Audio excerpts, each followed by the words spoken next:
welcome back. Welcome to the Great American Witch Blood Moon Rising with our Coven of Seer's Rest right here, and myself, I'm Lydia. I'm your guide through this story, through this beautiful narrative centered around Route 66 in the 1970s, a time when things change, things become a little bit more industrialized, and when the Illuminati are starting to reach into various more rural parts of America to, well, why? We'll find out, but our witches are not willing to just let them get away with anything, so we'll see what happens as the story progresses. Thank you very much, everyone, for joining us today here, of course, on Twitch, or if you're watching from YouTube, hello to you as well. So glad to have you, and thanks for catching up with the story each week. I hope you enjoy it so far. Feel free to let us know in the comments if you do, or if you'd like to see some stuff happening. Always here for feedback, of course. Likewise, I would like to thank our sponsors, because this, of course, is TTRPG. This is not how you make billions of monies, so you need a little bit of help from your friends, and in our case, we know wonderful game developers, game producers who all give us a little bit of a heads up when they have a new game coming out, and our sponsors are the games we play throughout the week. Of course, today that is Christopher Gray's The Great American Witch. On Tuesday, tomorrow is The Nuadan Chronicles by Broken Dice. Black Void by Black Void Games, Into the Oblivious Depths with Colin on Wednesday. We have two on Thursday, that is Mora by Mighty Narwhal, and that is Smudgy Games' Parslings as well, which Anna's GMing in chat, Nymeria. I see you doing all the links that I'm supposed to do. We have Arcana Media on Friday. Nibiru just finished, though. That was a three-parter, so we just had the finale, and if you head over to YouTube, you can see that amazing show. We will most likely fill that spot with something new that I cannot quite talk about yet, but we've got a couple in storage. And on Saturday, our Trooper, everyone's favorite master of tangents, is GMing Fate of Cthulhu by Evil Hat Productions, and we're going to have another three-part about Evil Hat, another game coming up as well. A little bit of a teaser right there. If you were starting to yawn during that whole list of wonderful people, well, you need coffee. And if you want coffee, Grinding Coffee is for you.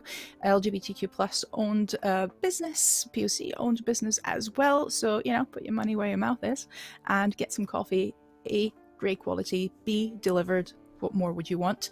And for your dice needs, there's Dice Dungeons with all the clickety-clacks and all the shiny math rocks that we know you want. With our codes, you get a little bit of discount with both of these companies as well. That being said, I'm going to stop talking now, because why would I do that when there's so many wonderful people who can introduce themselves, introduce their characters themselves, and give us a little hint, a little taste of who they're playing today.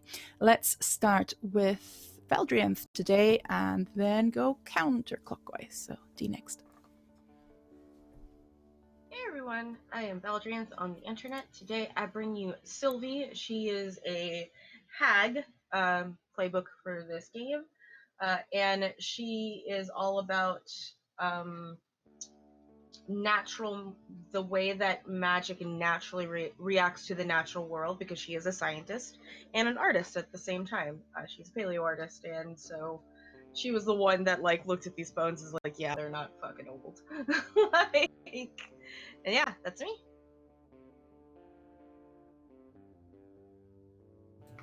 Hi, I'm Rindis of Party White. Can you hear me?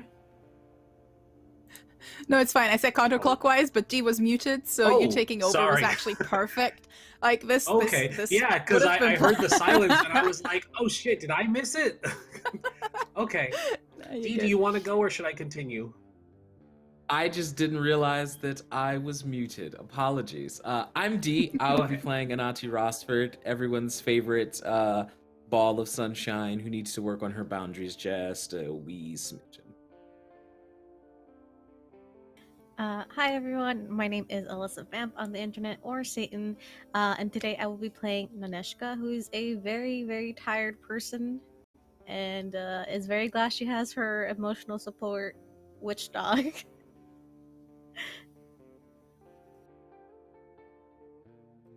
Now it's me.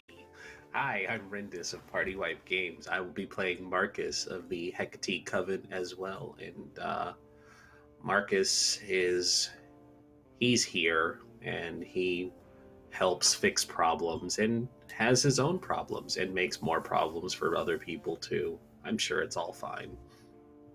That's a mood. That's a mood if I ever heard one. Well, and those problems have at this point reached a little bit of a plateau, I would say, considering that you three, everyone but Sylvie, think everything's going okay. You've got those werewolf bones. You're not quite sure what to do with them yet. You even talk to the spirit of the person that used to inhabit these bones once upon a time, many, many centuries ago. Found out that he was an elder. I don't think the name was asked, was it? Name was never asked. Interesting. Name was never asked, but he did not seem like the nicest person. Possibly that just comes with the territory of being a werewolf elder, suddenly being commanded by some random humans to answer questions. Either way, that elder told you that he was murdered. He was usurped by another werewolf called Alistair. And Alistair supposedly is now in league with the Illuminati, as Pino, one of your werewolf friends, told you. The bones are now residing within Seer's Rest. Sylvie had a little bit of a chat with the rest of the group on what best to do with them and was outvoted, I think it's fair to say. You were outnumbered in your more scientific ideas. Went back to your studio where a phone call was waiting for you by a family member, a distant family member, but nonetheless your cousin Madeline, who is working with the Illuminati, as far as you know, and as far as she confirmed, would like those bones back. A meeting was arranged, although no details exactly how many people are we coming alone. Is it the whole coven? Where, when, how? That remains to be seen. And that is where we return to Blood Moon Rising with the three of you in Pino's garden. You're still supposed to work. Anati has made a promise. And Sylvie in her studio, just having finished that very phone call. Okay, let's start with Sylvie, perhaps. Because I want to know what you're thinking. I want to know how you're feeling. So Sylvie is feeling actually rather proud of herself right now because she is starting a bamboozle. So she is going to beeline back to the farm, actually, to talk to her friends because one, she needs to get the bones, and two, to be like, hey, I got a meeting with an Illuminati. This could be of our benefit. So you are telling your coven brethren, Yes. siblings, Mm-hmm. about everything. All right, then we'll just go back to everyone. Mm-hmm. Given that I want to see where this conversation goes. Right. So, this is probably like 30 to 40 minutes later, and you just see Sylvie like striding. She's like power walking back to all of you back into the farm. Just ready to be like, everyone, I may have created an advantage for us with infiltrating the Illuminati. Please You do don't share with the say. class.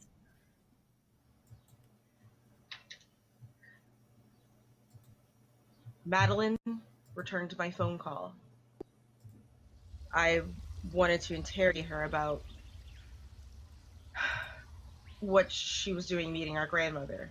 Family business. However, it quickly turned to her. She will talk to me about that if I return the bones to her. I agreed. Mm-hmm. We are not returning the bones to her. However, I need the bones. Okay, Sylvie, we've talked about this before. You have to kind of tell us what you're thinking, verbalize it. Well, you wanted to infiltrate the Illuminati. Yes. I have a meeting set up with the Illuminati. You're expecting to pull a double cross on them during the meeting. Yes. Okay. I will So, present fake bones. You forget what my profession is. no, I got that part. I figure you'd be making Hmm. fake bones. Amazing. Yes. Love that idea. Thank you. What happens if they realize they're fake at the meeting? They were always fake. Don't you understand?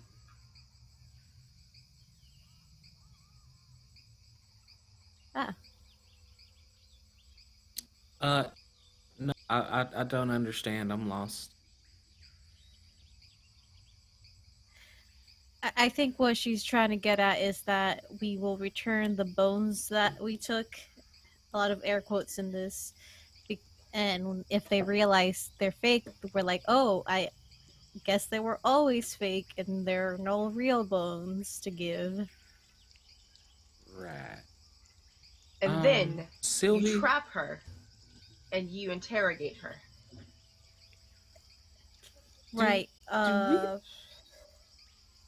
think this is the And I don't best mean like trap, like idea? keep her a prisoner. Yes? I mean, Illuminati folk are uh dangerous. Should we should we be trying to make them more upset with us?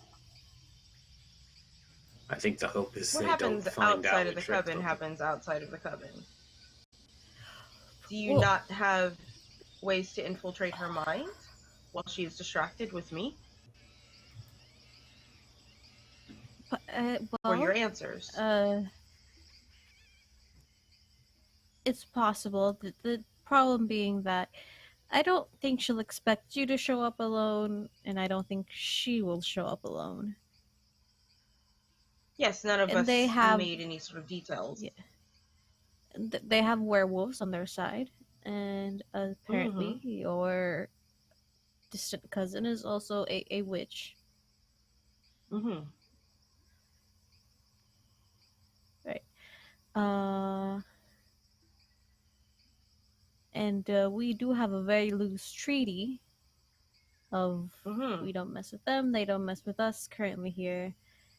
And I'm afraid that if this goes south, which is very probable, they will retaliate on Sears Rest. All right.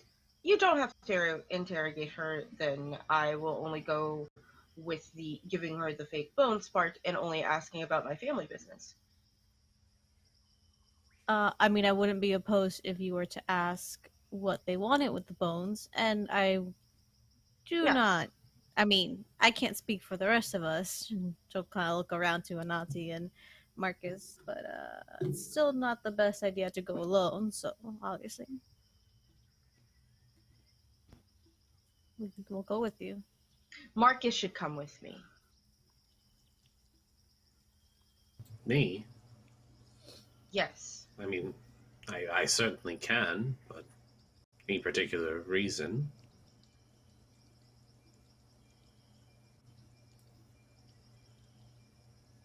You know when everyone's going to die.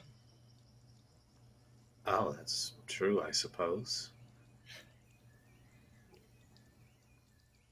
No, it is That true. is information Yes. that we could use. Usually people don't Right. believe me when I tell them they have a month left to live. I usually don't tell people, but it does seem far fetched. Well, You don't have to tell them the truth. Okay. That was a out of character chuckle. However, regardless, I will need bones again. I will ask Pino. All right. I'm in. I still think me and Anati should be somewhere nearby. Of course.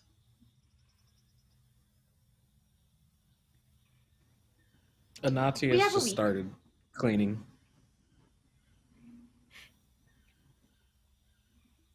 Nishka's helping Anati, but it's kind of also half cleaning, half listening.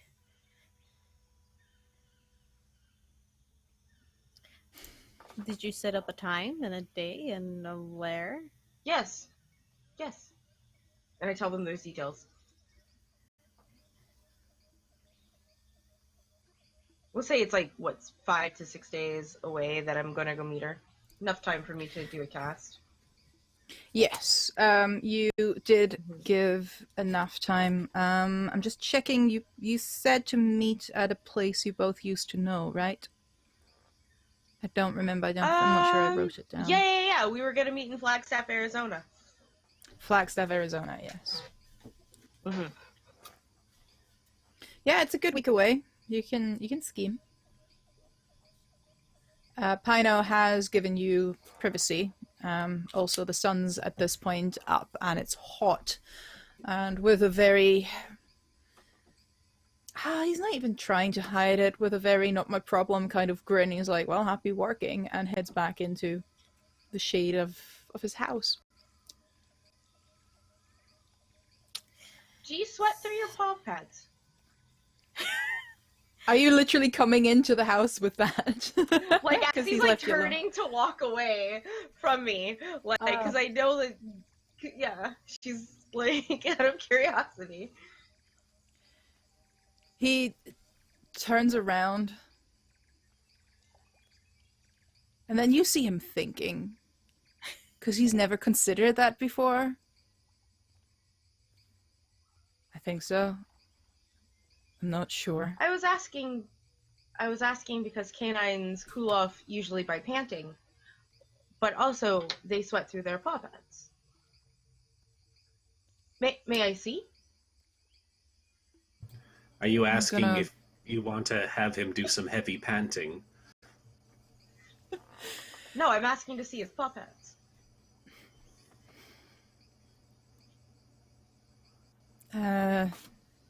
Sure. He transforms his hand into a paw. I'm not gonna run a marathon for you, though. She touches his beans softly.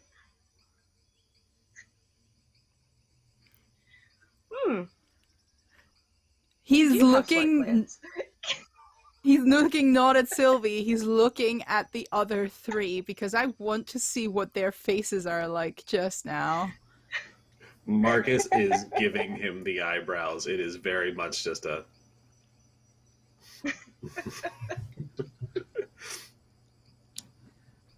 Nati's probably not looking and is just seems very focused on sweeping.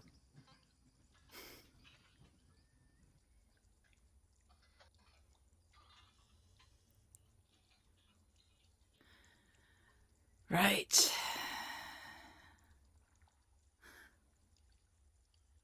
Is your curiosity satisfied?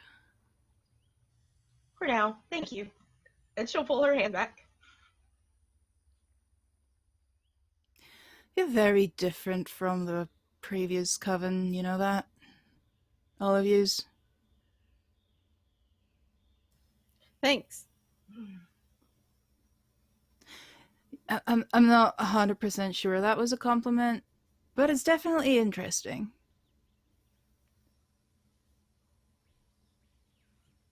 You're probably gonna get us in trouble. Can't wait.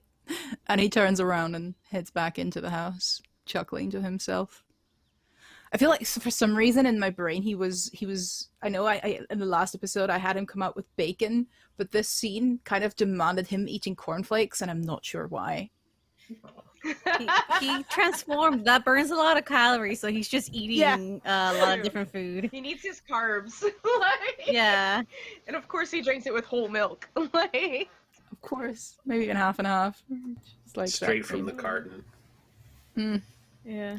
Uh, It's just a box bacon- of cornflakes yeah. where he pours the milk in. Yeah, the whole box is gone after a transformation. He's definitely I been imagine hungover he enough to has have like done a that at some mixing point. bowl that he pours the whole box in, and the gallon of milk. Like, I'm I'm gonna look at it. As My friend, go ahead.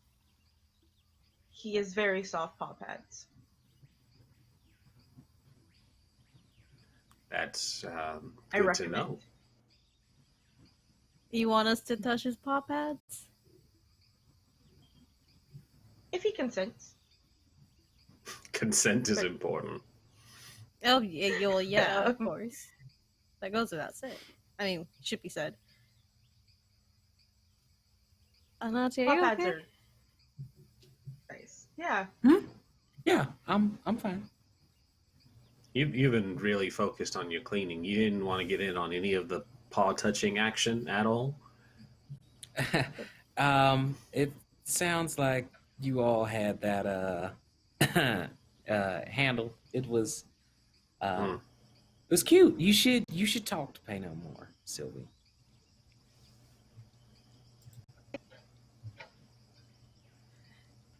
Can I do? Oh God, what is this like? Would it be an awareness check? What are you like trying to to find kind out? like it's basically an insight check on Anati. It's so obvious something's wrong. Yeah.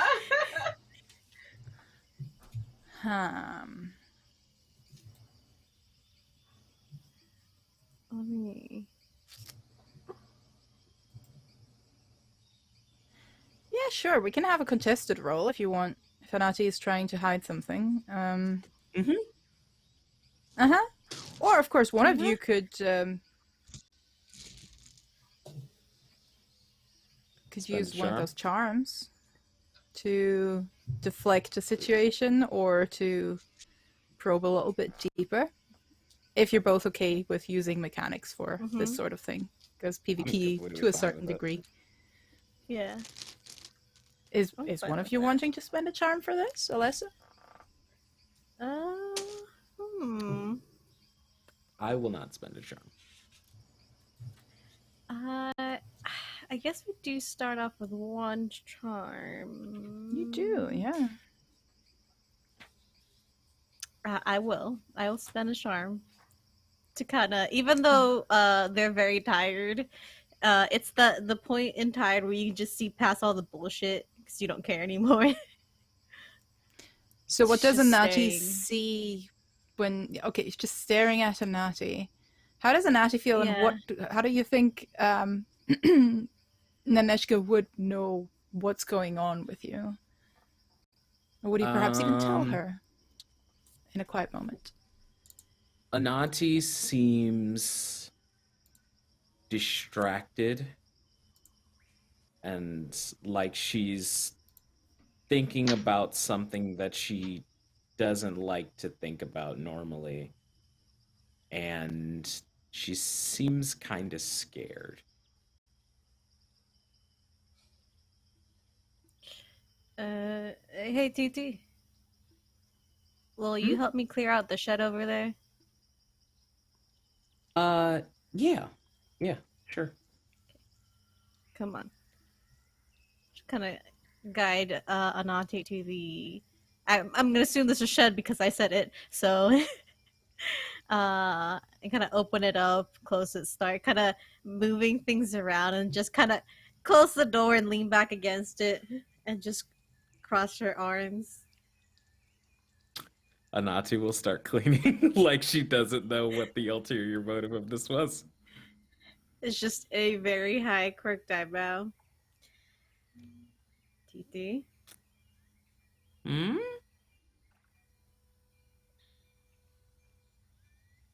there's just so much cleaning to do. Uh-huh. Uh-huh. Why don't we talk and clean to make it go faster? Sure. What you want to talk about?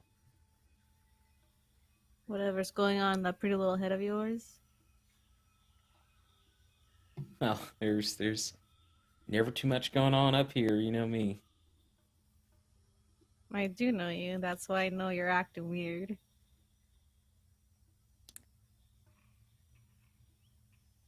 I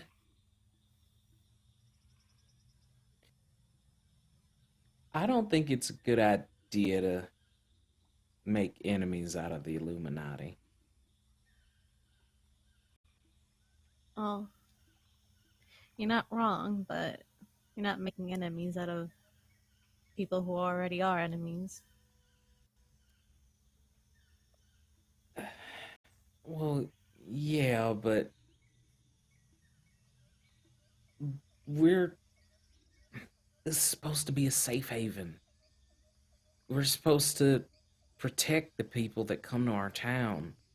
That's the whole point of this coven. And if we bring direct attention down on us by making ourselves personal enemies of the Illuminati, I don't know. You're scared.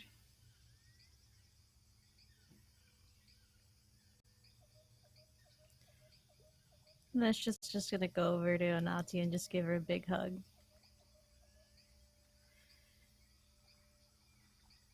Have you had experience with them before? Yeah. Me too.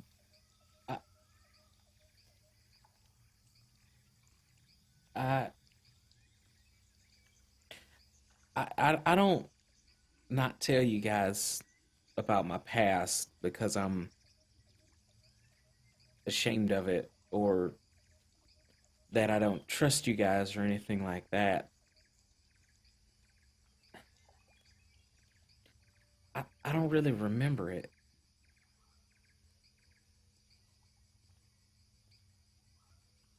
I don't really remember many things before.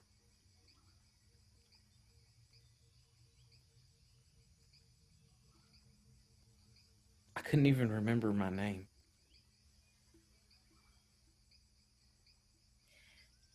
So What's I just what's the last thing you remember?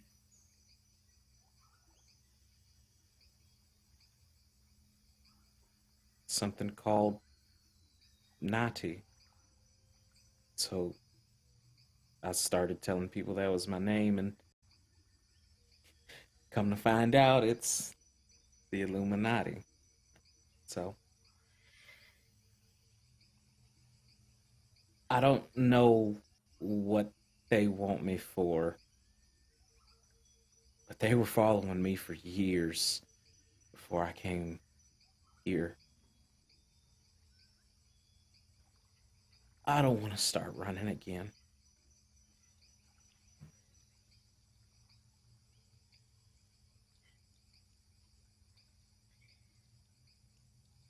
TT, you don't have to run anymore.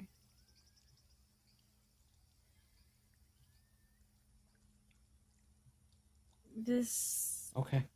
is a safe haven for the supernatural and for you, for us.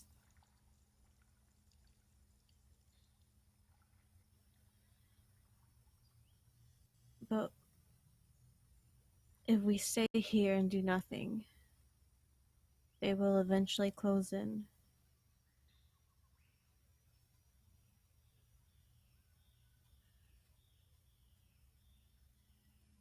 You're right. But whatever You're happens, right. they're not gonna get their hands on you.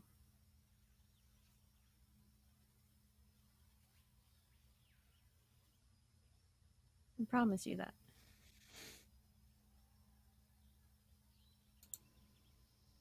Okay. Anati, you hear a voice. Well, they promised that before.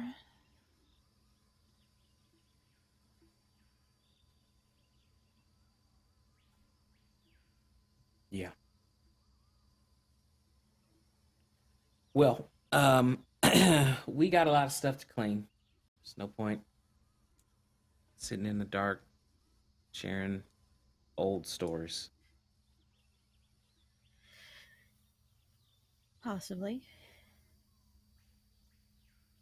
Listen, I just want you to know I know what it feels like to run from them. I do. It's lonely and scary. But fortunately for both of us, we're no longer alone. And as much as I hate it, there's gonna come a time that we're gonna have to stop running and face whatever is chasing us, but at least now we can do so together.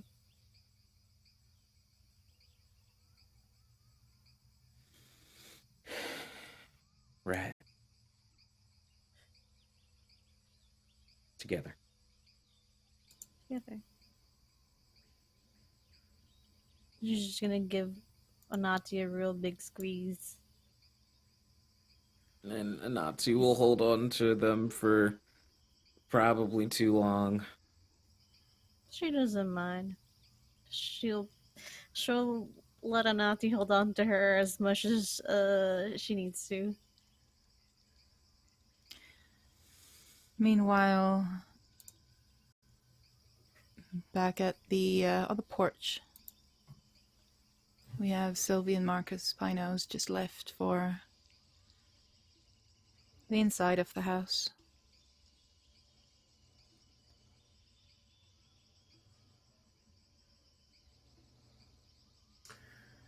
So I think the idea of using this knowledge is a good idea. Illuminati are, if nothing, if not long-sighted, and knowing how long they'll be around will definitely pique at least one or two interests, and it might be beneficial in trading more in our favor than just keeping these bones in your double-cross scheme. We should think of long-term as well. That's exactly what I am doing. Good. We need to make sure that The concern for me, Marcus, if Madeline is visiting my grandmother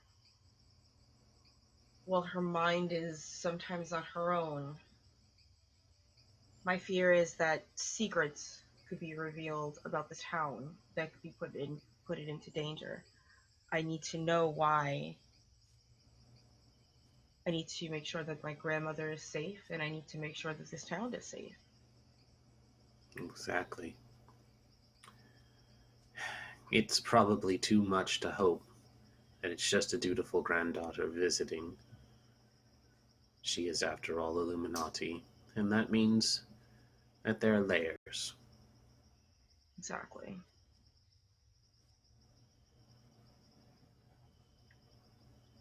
Perhaps I should have explained that before. Sometimes I say things expecting my intentions to be well communicated.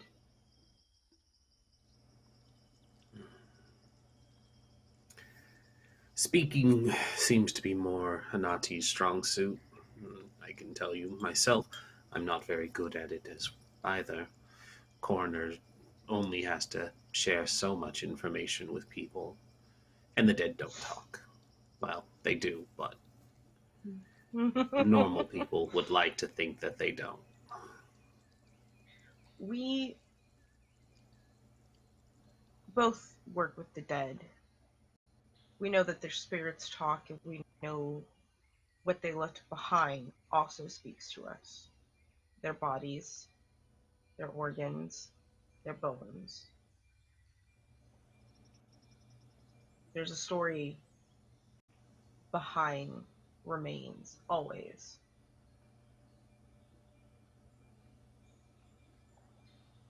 I feel that people like you might understand people better than most others that only deal with the living.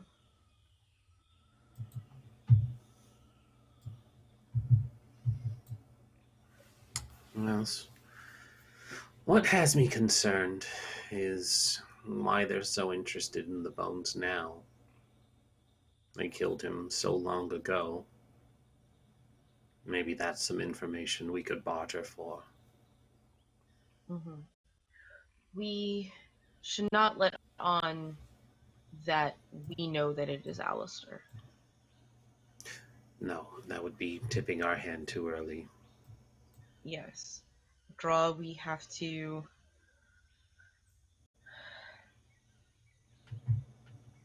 The way that I believe it should play out is that we are returning them because they are in fact fake and useless to us. We should go See in how with they the knowledge react. that these are fake bones, and they were always fake.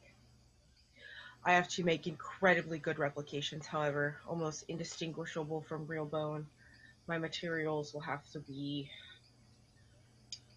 impeccable.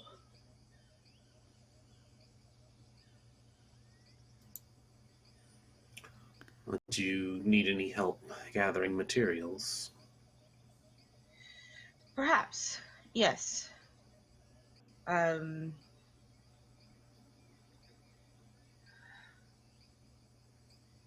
Canine skeletons will help. Coyotes die on the road all the time.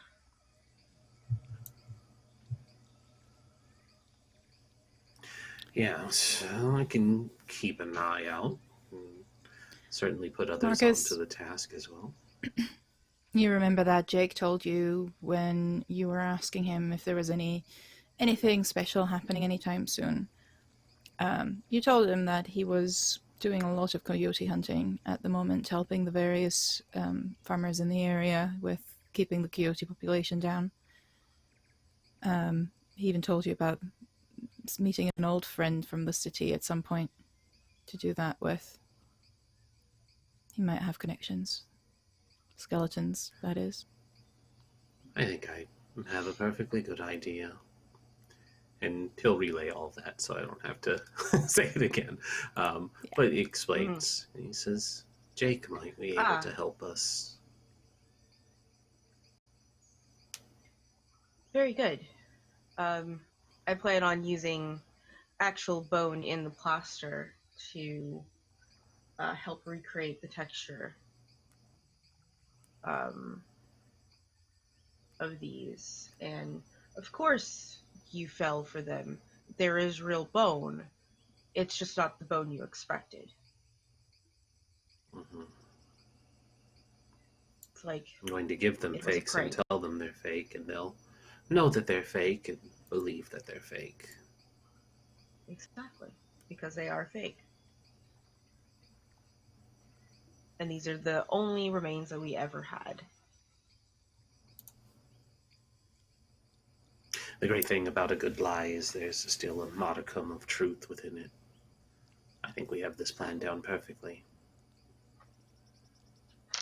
I will hold my hand out high for Marcus. And give a high five back, just... Yeah. Also, as a note, Marcus Excellent. never promised to actually do any cleaning, so he probably hasn't done any real work this whole time. Sylvie did some at the beginning of all of this, so yeah. So, heading back to the full cast, is there anything specific you still want to be doing, talking to each other during that day, during that particular cleaning session? How are we going to proceed from here?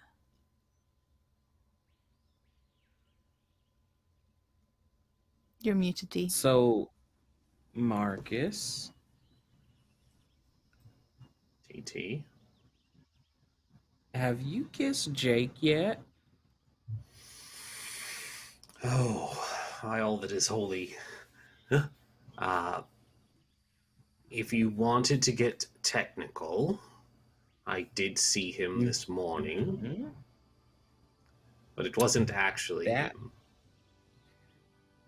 But I did see him, Oh, and so that's something. But I do have plans to go speak with him for Sylvie's sake.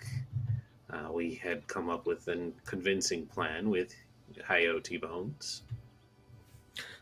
you know, I asked you a yes or no question, and you somehow turned it into like a 3 sentence thing. Isn't it amazing how So, that works? yeah. But I'm the chatty one, right? And Mm. Anati will sort of like begin to animate. Anati will use her magic to clean, which is the most like daily that's the most daily use of her magic is when she cleans the cemetery. She didn't really need help cleaning, but she wanted at least someone to speak to because she knew that Pano would not sit out on the porch the entire time she was cleaning and talk to her. Uh, but yeah, she's so So, after just prodding Marcus a couple of times, that's all Anatu wanted to do. so Anati starts using her magic on the yard itself, and I think um, what that looks like is very Disney princessy. Because let's be honest, Anati is a Disney princess. I had a very When Fantasia dancing brooms going in my head. Mm-hmm. when you have Mm-hmm. various items there, that's one thing, and they start kind of the tools are using themselves. Phrasing, but more importantly, all of the overgrown vines and the collected dust. What are they called? The round, rolly ones. Dust Tumbleweeds. bunnies. No, tumbleweeds. We call because in German they're called desert witch, Wüstenhexe. So, yeah, the tumbleweeds and all that are just unrolling themselves and moving away. The various plants are growing out in different shapes and sizes as you imbue them with your creation magic. Throughout this whole thing, though, Anati, you feel a hand holding yours. It's very odd. It's almost like phantom pain. Every time you look, there's nothing there. Every time you raise your hand, there's just a little bit of resistance. Strange. So, with that knowledge, Anati looks like she's trying to behave normally rather than behaving normally. Like you can tell that whatever was bothering her has been slightly taken care of, but she still is just. Well, before we get to the reaction of everyone to that, and yes, you can all see Anati being a little bit out of sorts, I want to say thank you to Draku, Haibu, for those 5 subscriptions. Thank you very much. That means we have reached a sub goal, and I have a sub event in mind for that. Sylvie, when you have a moment, go into the house to find Pino, is all I'm saying. That will be the sub goal. Get your filthy minds out of the gutter, people. Or maybe don't. I'm not the boss of yous. And also thank you so much for those 20 retweets, chat. Still going, of course, if you want to get it to 30 to give me a bane. The boon that our lovely witches have earned with that, with your help, will come into play at some point this episode. Oh, we're at 26 already. I need to update that. But let's head back to her, which is what, if at all, is the reaction to Anati being a little bit out of sorts today. Naneshka's just going to let her take care of the rest of the cleaning. And she's sitting, they're sitting on the porch, probably on the rail, lighting up probably with this joint and just watching Anati. and understanding more why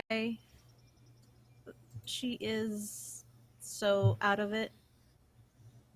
I will say that as far as the magical casting aspect of things goes, this is the probably the most like natural fluid casting that you all ever see Anati do. It is Mhm. just very like almost effortlessly like spells and having Mhm. several things to concentrate on at once, and just there's a definite rhythm to how she moves across the field and the shed and Mhm. just cleaning in almost like waves. But she's definitely like slightly distracted. I would say, just because this hasn't been explicitly established, Neshka would have context for, um, would probably have context now for why Anati has friends all across the country, that Mhm. she frequently talks about and mentions and Mhm. swears she talks to on her radio shows, and you never really had like context for. Uh, yeah. Uh, and it's just kind of watching and like enjoying seeing Anati use her magic in such a free way, but noticing the offness and just waiting there for her, not leaving her alone, but not saying anything.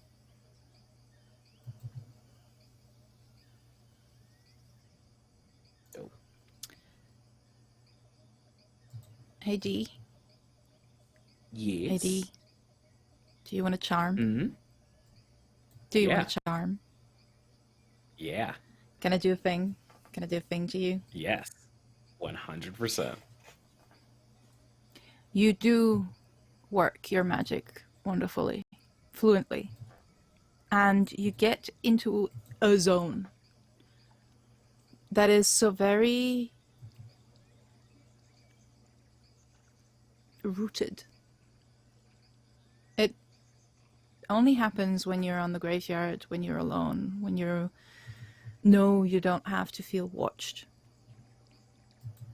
And you get into that zone, you get into that little safe space of just everything is magic when you remember that, oh no, this is a different place, this is not your graveyard, you're surrounded by people, friends, yes, but still people. And just for a moment you kind of lose it a little bit. You that thread between you and the ground, between you and the plants, between you and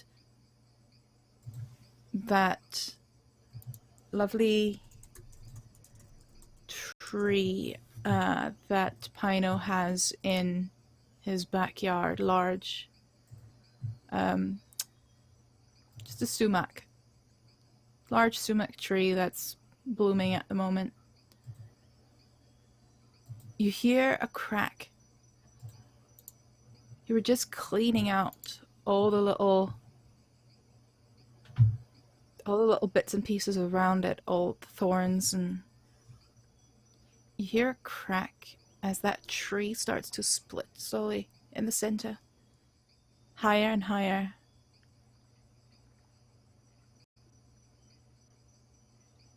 It doesn't fall apart just yet.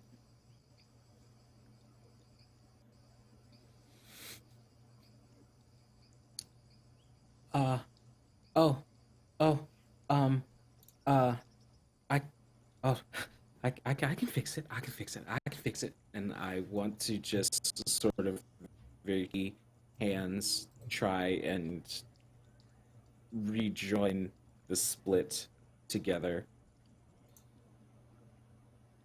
Don't fix it. And, That was so cool. You hear a voice. Can you make it hush you. explode? Can you make it explode? Just trying to do the thing. Uh, yeah, just trembling and trying to fix the. Actually, you know what? I think the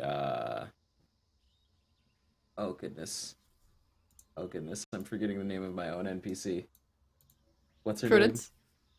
Prudence, that's what it is. It is Prudence, Um yeah. yeah, I think the second or third time that she asks, Anati just like throws her hands down and goes, "Prudence, be quiet!" Roll me an enforce will Okay. at whoa.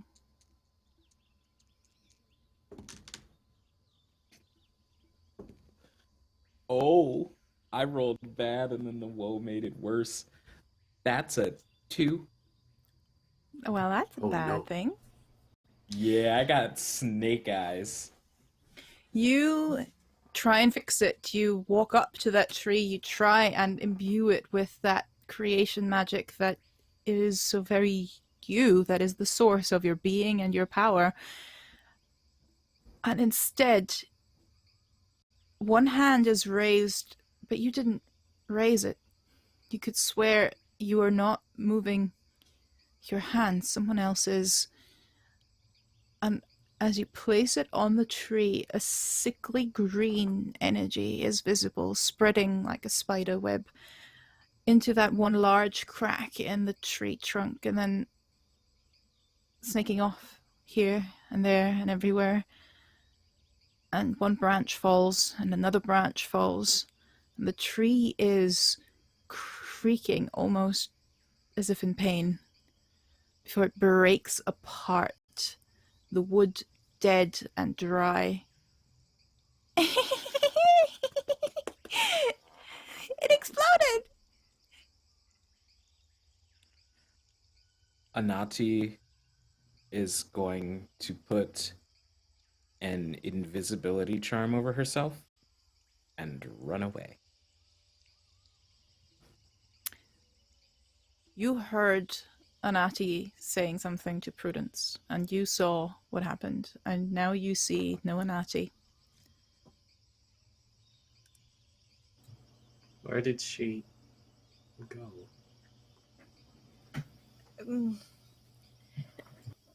Probably home or the radio station. She needs her time. Come on, Marcus, help me with the tree. Yeah. Question for TT. Does Prudence strictly follow her, or is this something that... Mhm. Okay, so we couldn't pull her for questioning. Yeah, Prudence You have- only speaks to Anati. Mhm. You guys have never seen her, and you guys have never really heard her. Every now and then Anati relays what she says. Every now and then you think you can see a sliver, a shimmer of a being that is familiar to you, who know spirits as witches of Hecate.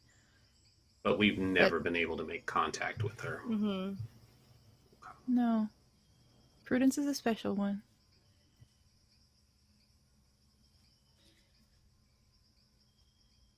She needs time. Just come on, the tree's dead. That's our area of expertise. Something we can actually help right now, yes. Yeah. Come on. And I feel like Naneshka will kind of like look at over the tree for a moment, and I mean we could use the wood for firewood for whoever needs it, or burn it all, turn it to ash. We'll see if fertilized anybody has use for it. Yeah. Firewood's good. Yeah. Okay. I think Naneshka will kind of look back at the house and be like, "Hey, Pano, you need firewood?" Pano puts his head out of the window. What the fuck did you do to my tree? It didn't like you anymore, so it died. Fair, and puts his head back in. That actually All right. worked. I have an understanding with pain, and we get each other. It's fine. I mean, you're not in the soft pads club yet. Oh, see, I get him, but not like that. That's not my area. I'll leave that to Sylvie. Mm. I don't need to touch his soft pads. Have you You never do hear touched that, your Sylvie. dog's soft pads before? I have, but it's because it's my dog, not my werewolf neighbor. Cerberus gives paw. He's quite sure Yeah. someone's talking about his paws. He's not sure Yeah. why. Naneshka will just. Cerberus is a big dog, but she'll just kind of pick him up like a lap dog. And then they'll kind of just like, oh, he's a good boy. The tail is a weapon of mass destruction, and it beats against the table of the desk, and it just goes boom, boom, boom. You want to touch Sylvie, do you- Cerberus's soft pads? Absolutely. And he's just gonna pet the dog. Who says no to petting a big dog? Exactly. Sylvie, do you want your sub event? Again, phrasing. Thanks, chat.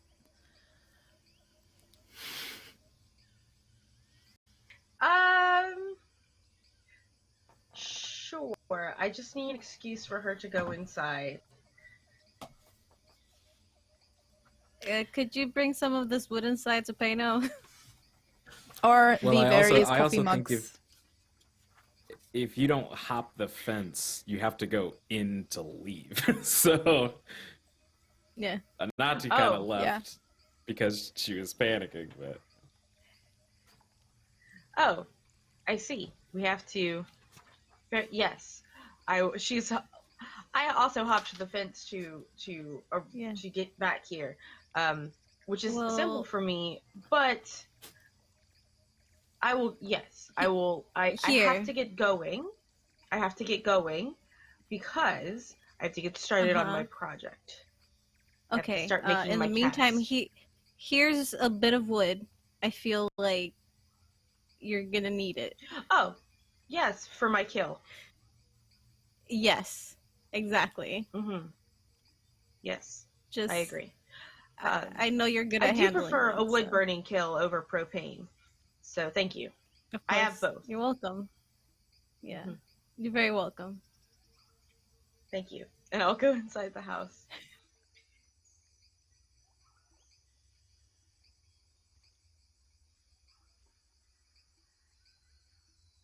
You're muted, I think, Lydia. I can't hear you. Mhm. Yes, you didn't hear my glorious, glorious wood joke. Anyway, probably for the better. Now I'm disappointed. Well, we're gonna do something about the wood. Don't worry. Okay, well, I'm carrying this wood on my hips. Well, I could There use you a spin a charm, and he's into that. I don't know. He's sitting on a large armchair that has seen better days near the window, where he also just got up to check outside what the noise was and what you guys were doing. He is sitting with a book. Chat, tell me what he's reading. What is a grumpy werewolf reading these days? And while you're getting the suggestions in, he's looking up. He's wearing glasses now. He looks a little bit more mature. It's very hard to really guess his age, but especially with the wild looks and the not exactly adhering to regular hygiene and dress code standards of the 1970s. Always a little bit out of time, always a little bit out of society. He looks up underneath his glasses and says, "So you're wanting to meet the Illuminati?" I am related to the Illuminati. I've met them already. I couldn't help overhear some parts of that conversation earlier. Big ears will do Mhm. that. Are your senses as keen in your human form as they are in your hybrid or wolf form?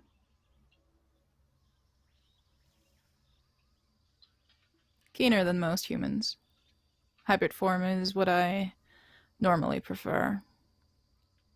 Oh, then why are you at a motion that is not hybrid form? Thumbs.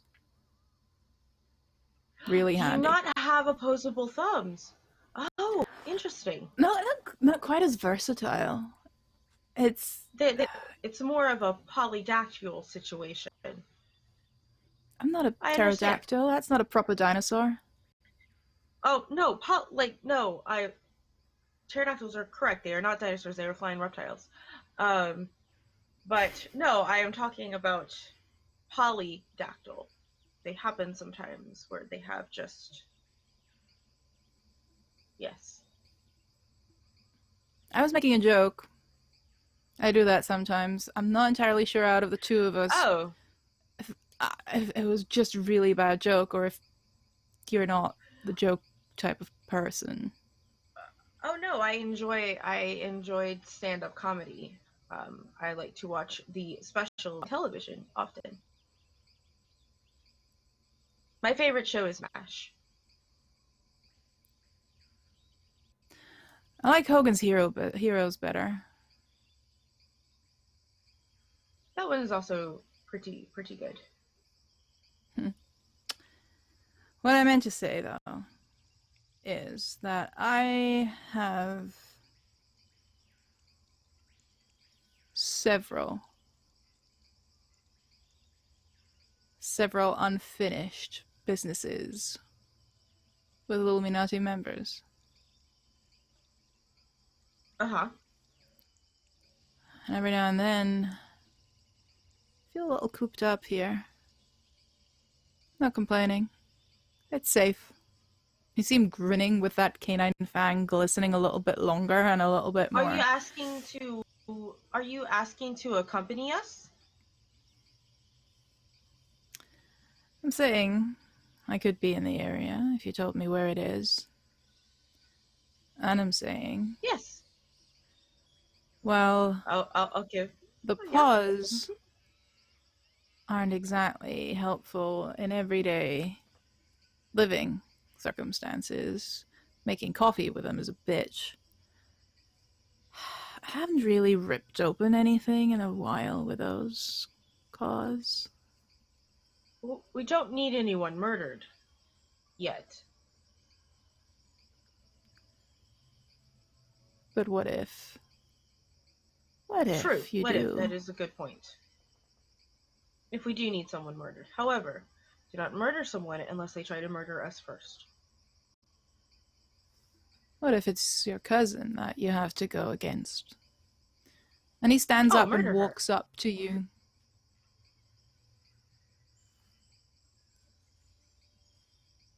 Just like that. I have no affection towards her, and if she wishes to become violent towards me, then I will have no other choice but to defend myself. And if her life ends, then as a result, she brought it on herself. I have no intentions to be violent, but I also have no intentions of rolling over. No offense. Good choice of words. Have you ever used your magic to do harm? Yes. When was that? Tell me about it.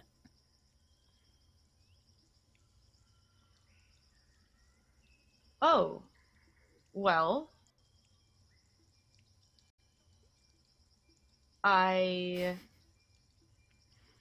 and she kind of like sits back and she like thinks for a moment, like still holding the logs like this, like, uh, ah, and while I was in my, getting my undergraduate in uh, geology, let us say that um, this girl Aislinn in my sorority, because of course I was in a sorority. It wasn't intense harm.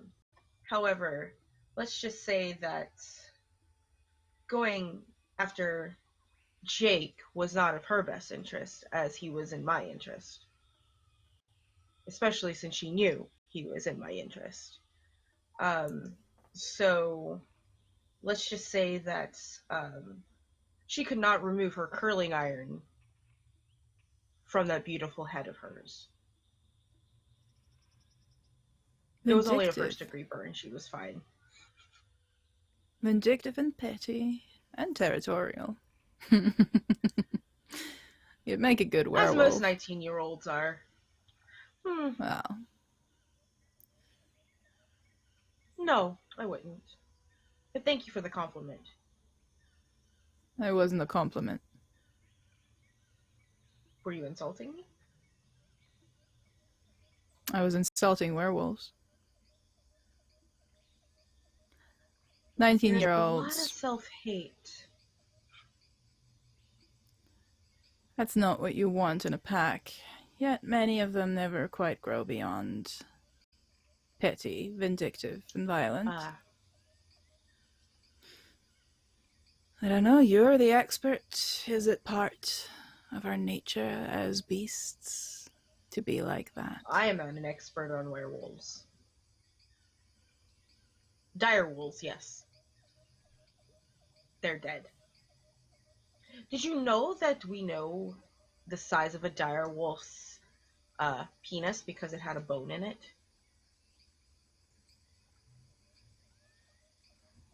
And we found it. That is new information to me. Fuck you, Val. Fuck you so hard. I'm sorry, was someone supposed to throw me off? I don't know. So someone clip it. Someone clip it. Please. Please clip it. Oh, that needs to be clipped. Why is it not clipped already? Because Anna's not here to clip my shame. I'm fine. I'm fine. I'm a core werewolf who doesn't get thrown by penis bones. No, I did not know that. I will begin this cast. I will turn on my kill. I will treat your ancestor or your elder with the utmost respect, even if you do not want me to. And I will call you when you can come and get them from me when I am done casting them. You should bring bourbon.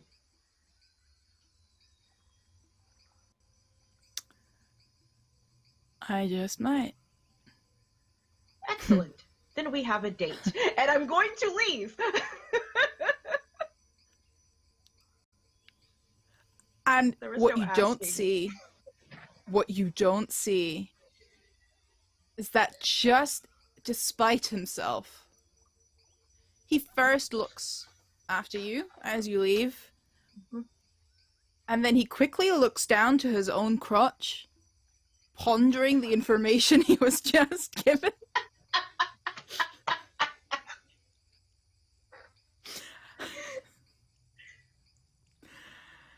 And that's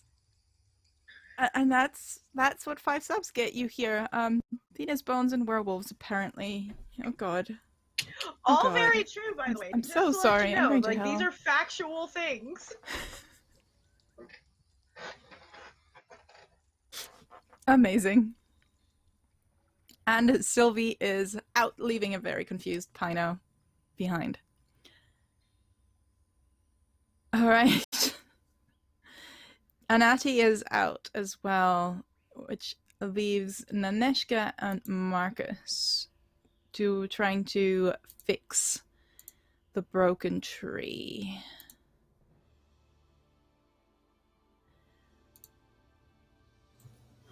Something about this reminds you of your work in the mortuary. There's not much space there. And you have learned a way to... Thanks, Steve, for those subs. I am now scared. Very scared of what to do next with that. But something will be thought of, and if I feel very filthy and dirty afterwards, then I'm pretty sure that's exactly what you had intended. So thanks. But first, you have a tendency to... Maybe it's because you share the same craft. You have similar ways of doing the spells, even though your ideas and your idealism is very different. But it's like a well-oiled wheel. You manage to just always be there where the other one isn't as you start working and hop over each other without really being in each other's way. Can I ask both of you, when you both started working in the mortuary, what was that like? How did you guys meet originally? Feel free to work through that together, a little bit more meta. Marcus was the new one who came to town, so I don't think he was the one who established the mortuary, but he came in as help.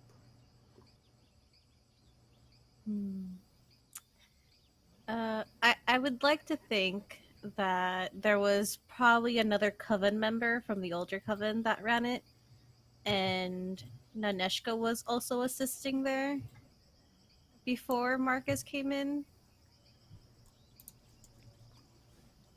And eventually when he got his job there, they kind of like met. Mm-hmm. Yeah, I think then with that, he mentored under the old coven member, and like you said, that's what led to a meeting with Naneshka, and he was probably more surprised to find out that there was another Hecate here, and their different approaches to things probably caused some strife initially, and maybe even just a headbutt here or there, and it led to some conflict, and then eventually they like each other now, and probably dog. Probably dog? What? Probably dog. Dog is probably what won him over. Oh, Cerberus. I get it. Yeah. It's the only reason Marcus started being friends with Naneshka. Yeah, I tolerate you because of Cerberus. The amount That's of people fair. I only tolerate because their dogs are amazing is... I'm not going to say any more to that, just in case they can find me here. But I get it. All right. The dog in question, Cerberus, is quite happy to be out and quite happy to be surrounded by so many sticks. Clearly, all these sticks are for him. So he is the one that's trying to mess up your shui, your workflow a little bit. Every now and then he will bump into you accidentally, as dogs do, holding a stick that's bigger than him. Every now and then he will grab one of the handles of shovels and axes, because that's a stick too, and will try and get you to play with him. Naneshka will periodically grab a more manageable size stick and start throwing it. So he plays catch, and then it's okay, hurry up, he's gonna be back in a second. Yeah, because I imagine to Cerberus, a stick that it can carry is actually just like a giant branch because it's a giant dog. Yeah. He's a hefty dog. Yeah, and so they're probably quickly shuffling and breaking down this wood, and Marcus just kind of looks and says, "How's your leg, by the way?"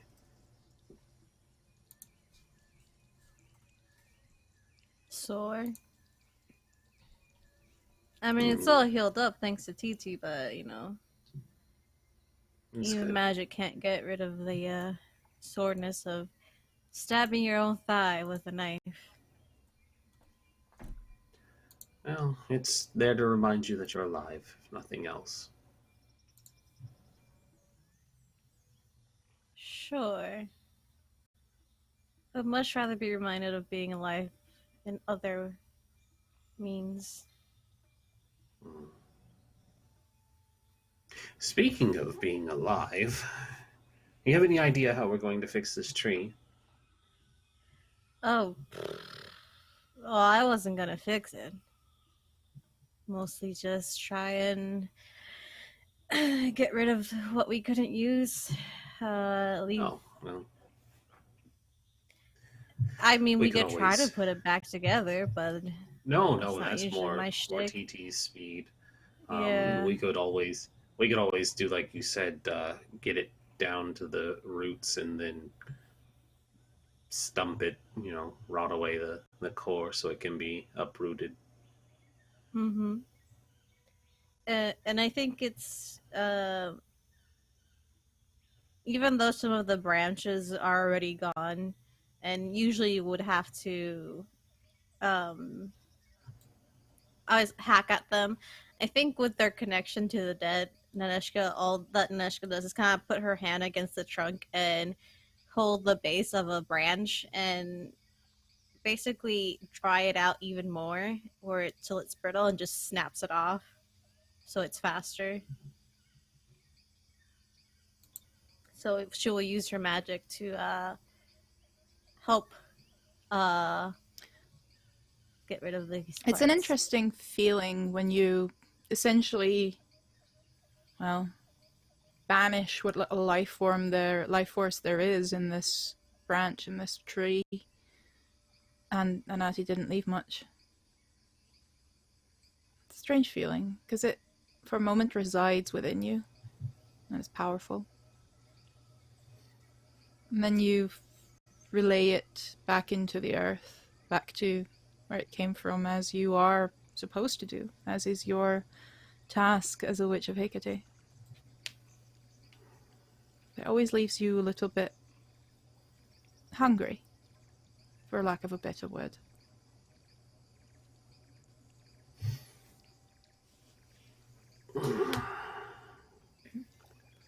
It's strange. I had no intention of coming out here and doing any work today, and now here the two of us are finishing up all of this work.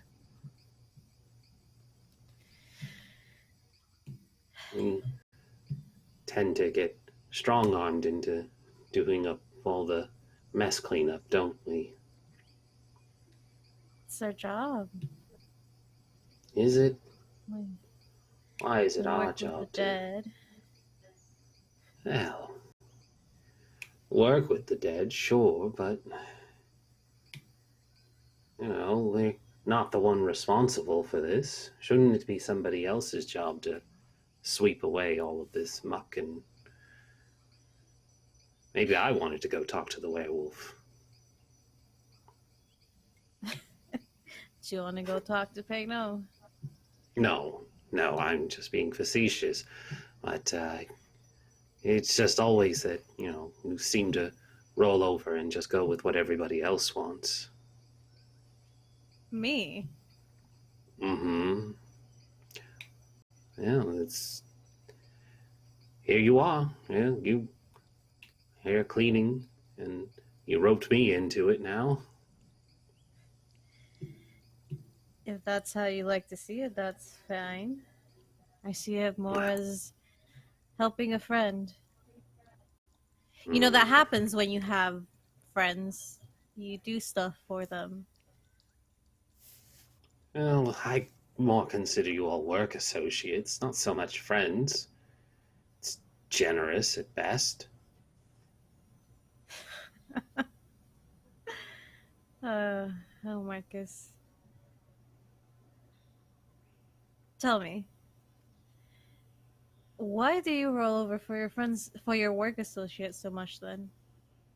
I have nothing better to do with my time. I don't need to justify being here to feel better about myself and the awful things that I did. The awful things that you do. Oh, No, I'm sorry, I was referring to you. My awful things, I drink away those problems, but you prance around and try and help others feel better and to try and make up for what you did. You have now Oh. broken off 3-4 branches, Naneshka. And you don't know it. But you've kind of forgotten to channel that energy back into the earth. Sitting like a confident, powerful pool of lava just in your center, while Marcus keeps talking. Do you actually feel bad for any of the things you've done? Or you just keep moving from place to place, hoping that Marcus, others what the will fuck do not... you know about the things I've done? I think it's a little hypocritical of you to try to talk about how other people run from their problems when you drink away yours. Ah, the drinking just helps me look at them. I don't run from it. Drink yourself into a stupor day after day till you're blackout drunk. Someone has to pick you up. Well, I'm not a murderer. The boiling in your stomach is unmistakable, just stronger, and you feel it boiling up to your gullet. You feel it be a familiar rage.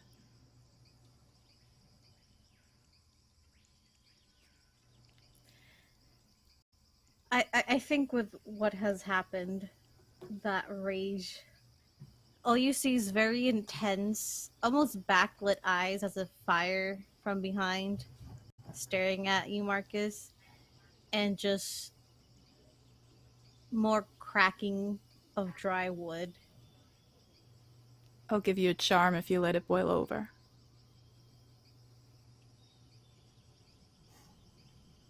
More cracking of dry wood until you start seeing burning embers from the inside of this tree. Are you going to kill me now because I've raked up your corpse under the dead leaves?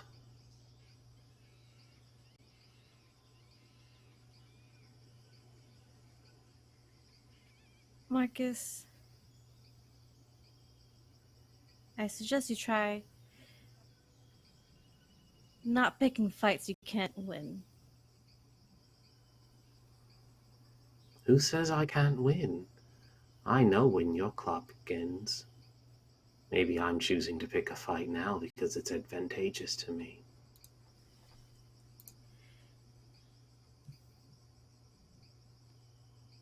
I think Naneshka will step closer to him, and then you can feel like a heat coming from her, and the embers growing into into flames inside this tree, burning it from the inside out. There's a rotten smell within the fire, within the smoke that is thick and grey, slowly rising from within the corpse of the tree and from various branches on the ground that are starting to rot and burn from within as well. Five of them, great enough to form little bonfires situated around you, almost like a pentagram.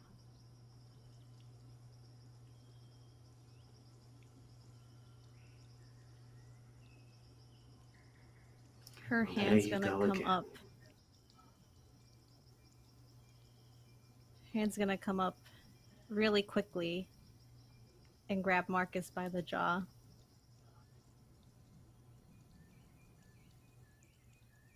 Stop talking about things you know nothing about. You may know when people's clocks run out, but I can decide when yours does.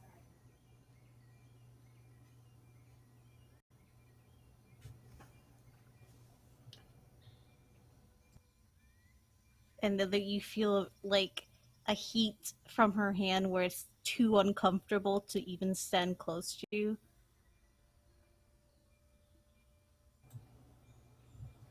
And I think at this moment, when you touch Marcus by the jaw, you find that he's very easy to lift up, and there's just a low. And then As his skin Marcus's form melts away, and there's just a skull with glowing green flame eyes, and it just says, "The dead don't have a clock anymore. You can't snuff us out, but we know everything about you." And then it She's gonna wake punch up. that burns away. skull in the face. She's gonna flaming fist punch that skull in the face. Punch it, punch that You face. wake up within that motion, head leaned back on the table where you just sat and discussed. You remember coming back from the work around the sumac tree to sit down just to rest. You look up, feel your hand hurting from where it's punched the table. And Marcus is sitting opposite you, having a glass of water, looking a little bit confused.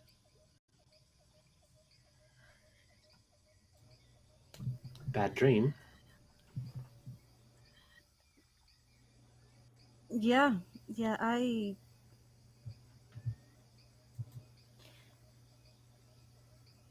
Yeah. Seems Oh. I'm going to top off my coffee. Did you want some? I'm gonna go home. All right. I can walk you if you like. No, I'm fine, thank you. All right. She's not fine. No. And at this point, we have 4 members of the Coven and 4 different directions scattered, and a little bit in their own heads. Someone else who's in her own head who left not fine, distinctively not fine, is, of course, Anati. Anati, you went home, you said, invisibly. Is that where you went? Your home own 4 walls? What is home for you? Home for Anati is the empty water tower from which she does her radio show. And she will just climb up the ladder, drop the invisibility, close the door, and sit on the floor.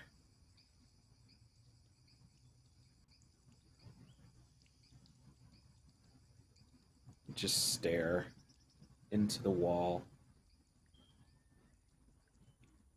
thinking, trying to remember.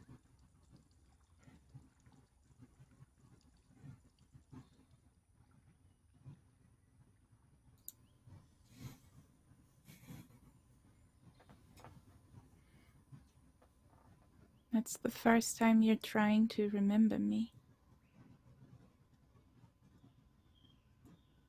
Normally you just try and forget me.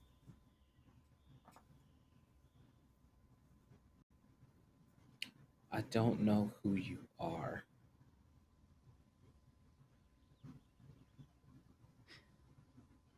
Then why did you call me Prudence?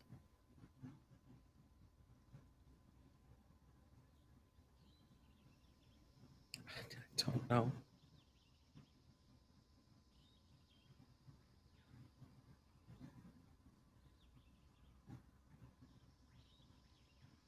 means wisdom.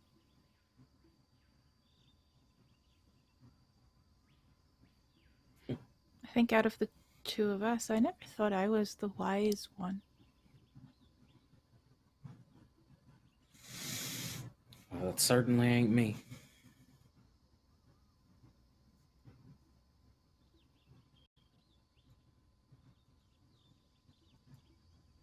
I don't want to be the wise one. It seems boring.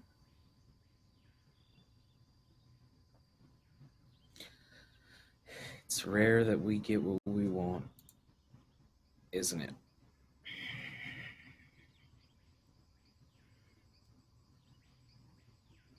But you always take care of me. You have to be the wise one.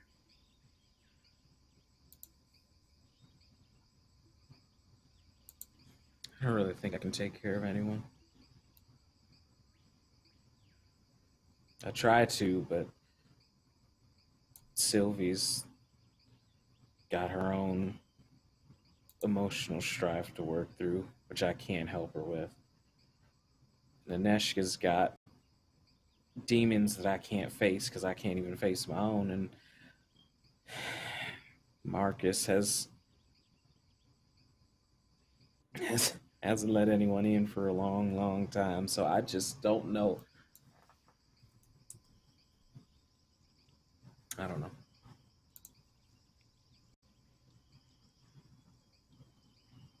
Maybe it's good that they're here. Maybe I've been here too long. But you're part of the coven. Am I? Or am I just another stray that they took in?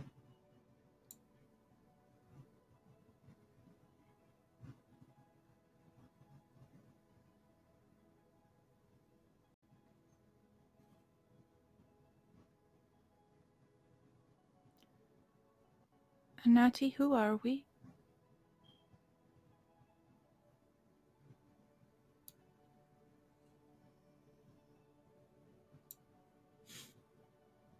I don't very much know.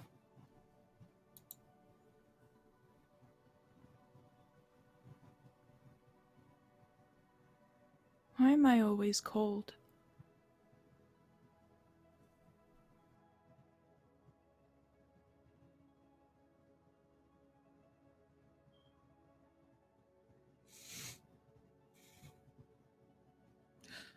Prudence.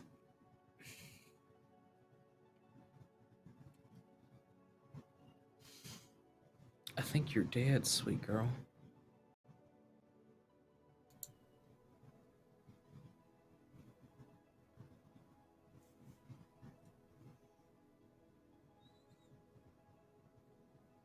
I know you don't feel like it because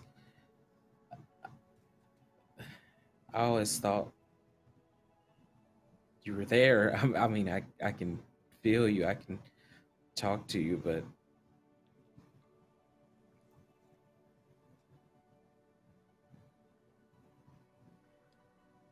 But are you dead too?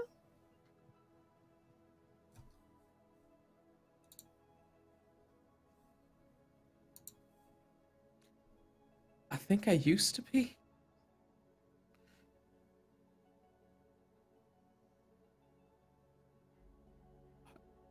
I don't know.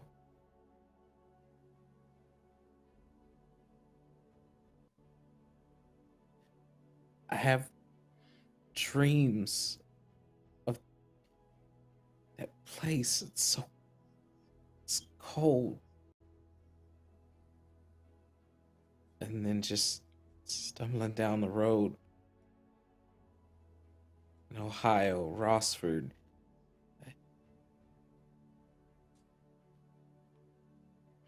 The place with the red door. Yeah. Have you been there?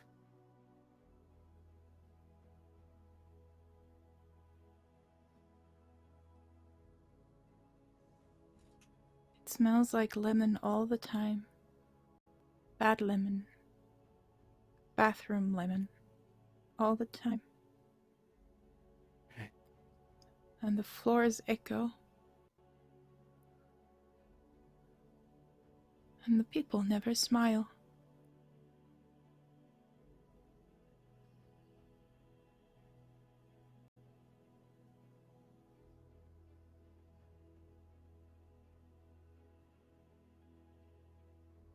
I think I took all the smiles with me.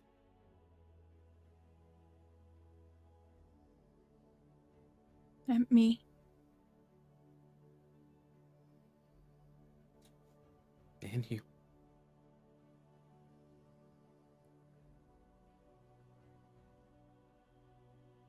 Did you take me with you? All of me?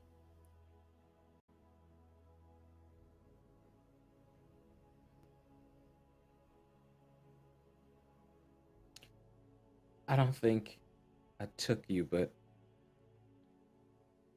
when I left, you followed. Or maybe I went to get you?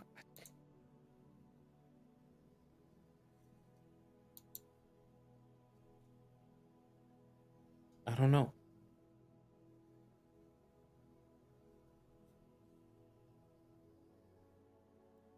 Mommy always said prudence means wisdom.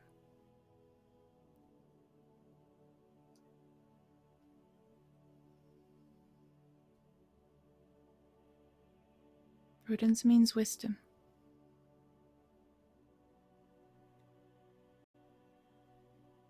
I think I'm tired of running. I think we made a home here. I think Naneshka's right. I think we need to defend it together.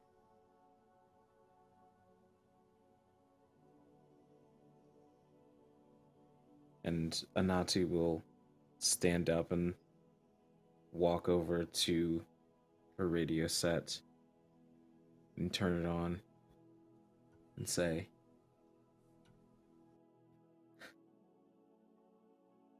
"Hey folks, don't got time for the usual show tonight, but I just wanted to tell y'all, you are you. Don't ever let anybody tell you what you can't be, what you can't do, who you are or who you are not. Only you can define that. You'll be your greatest enemy until you become your greatest ally.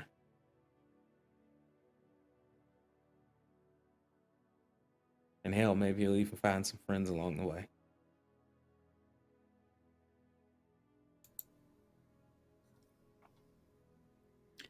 You look up.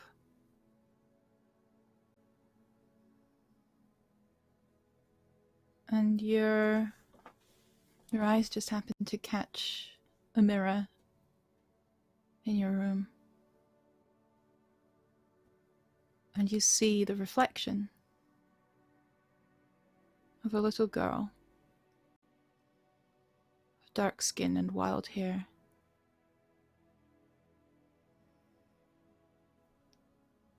You smell bathroom lemon. Something stinging, something chemical. And the little girl looks back at you with fearful eyes. And the little girl in the mirror says, "Prudence means wisdom. Mama said, prudence means wisdom." Repeating it again and again and again. You find your lips moving. Repeating again and again and again. Prudence means wisdom.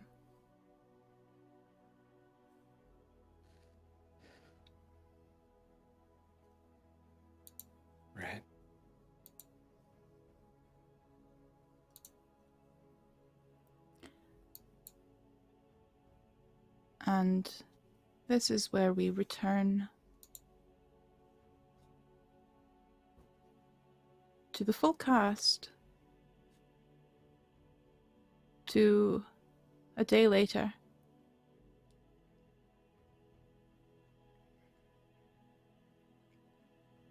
How did you, in short words, spend the rest of that day? Slightly scattered? Slightly scatterbrained, perhaps? How did you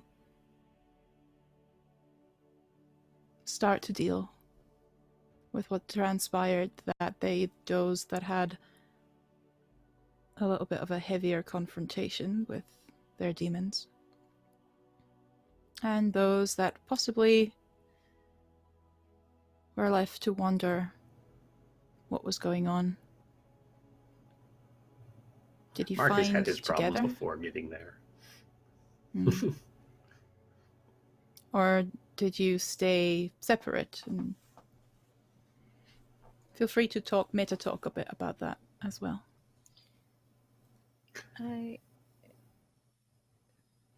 For Naneshka, do you want to go first? Nope. Go ahead. Okay. For Naneshka, she went back home, still tired, not able to sleep. And I'd like to think she put on the radio as she got home to hear something. And she sat, but couldn't sit still. She could still feel that anger inside her from the dream. And so if it were like a scene in a movie, you would see just her walking around, not being able to stay still, that anger still bubbling inside her, and then the pain in her hand, in their hand, getting more intense. She can notice it more. And it's just cuts to her just punching a wall once, twice, 3 times, until it's clear that her hand, she is punching the wall until her hand is bloodied. And in the end, she kind of just slides on the wall, upset, tears in her eye. And I think it'd be very interesting if that moment is where Anati's radio station would come on with what she said. As she just sits there alone, Cerberus probably next to her, lap on her, head on her lap. And she just spends the rest of the night locked in her little apartment.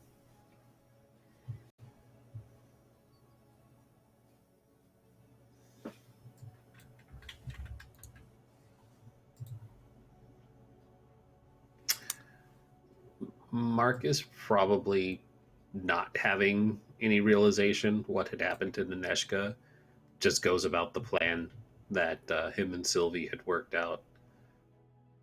He probably goes to see Jake to check on him, not kiss him, and to work out getting the coyote bones. But then he probably also caps off the evening by actually going to see Stella.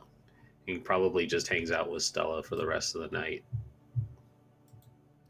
I will say, because I've had thought about making you roll or getting a charm out of you, I will say that the boon for our sub goals will be that the bones themselves you can get from Jake are top quality, and for this particular situation where you need specific types of bones, you got exactly that leg bone, that those sort of claws. It's a very large specimen that Jake managed to catch. He tells you about it all proud. He's actually a little bit drunk as he shows you that catch because he just finished cleaning the bones, and the hide is still drying outside. It's going to be a good sized chunk of coyote there, but he's feeling proud of himself. He's put a lot of work into that day. Things have gone well for him, so he's a little bit tipsy, very talkative, and you spend a decent evening there. He like coming over to the Bad Moon Rising later on as well. I feel like I've earned something. I deserve a treat. And if you want to have a drink, that would be a good treat. Well, Jake, you did manage to give me your biggest bone, so I feel like you do deserve a treat. Yeah, gotta throw people. That's for you, TT.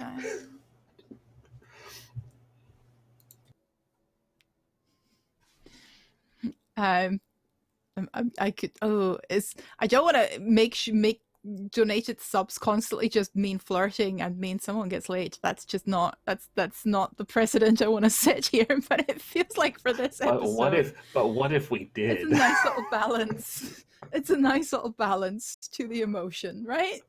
Is everyone okay with that? Absolutely. Like we knew what this was going in. Just checking. But he's like throwing you a bone. Throw bone. Oh, see what you did there. That was funny. I just noticed I'm more drunk than I thought. I would never want to take advantage of you while you're drunk, Jake. But if you are a consenting adult and wish to get a reward after a drink. He blushes something fierce. Like, he goes bright red in 0.5 seconds.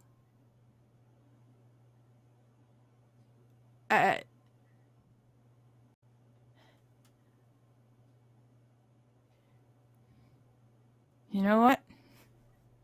I do deserve a treat. There you go. You only live once. You would know. Are you heading over to the Bad Moon Rising at all? I guess I am now. Are you taking this somewhere private immediately? Yeah. Like, what are you?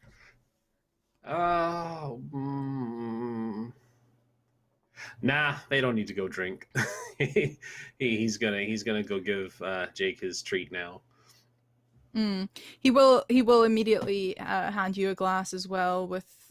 He's not the most sarcastic, wittiest kind of person. He's always a little bit more on the painfully honest, painfully for himself, because he's probably the type of mechanic who will lose out on decent deals and good money to be made just because he's like, oh, you don't need the brand name for this. Here, I've got a spare. That's just as good. He's our wonderful himbo, and we love him.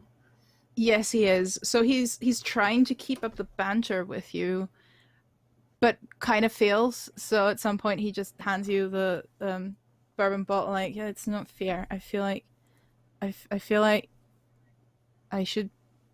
we should be on equal playing ground here, because you're smart and funny and kind of.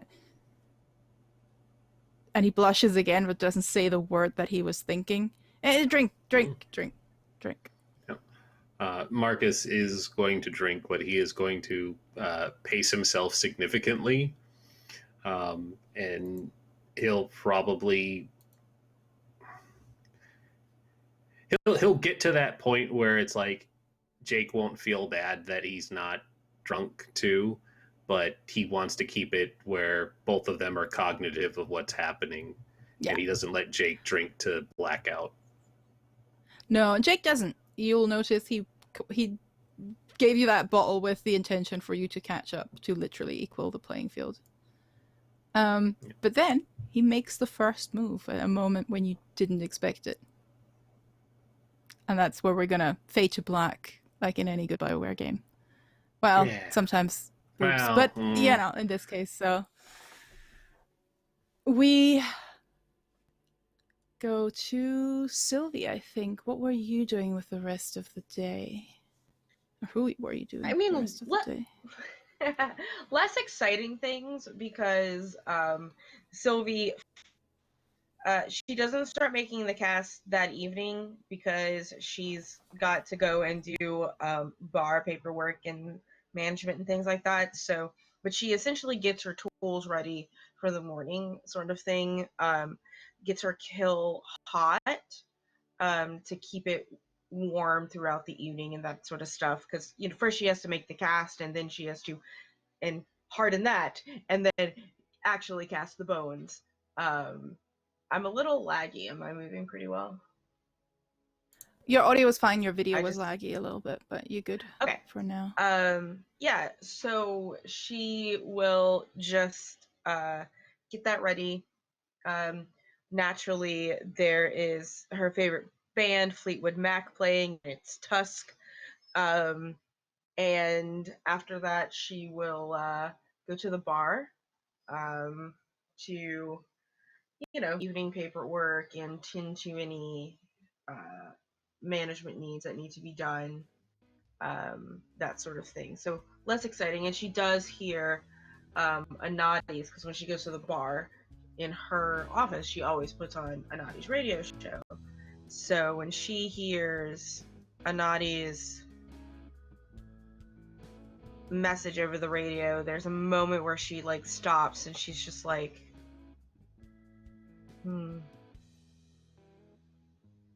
she's not all right. I missed it.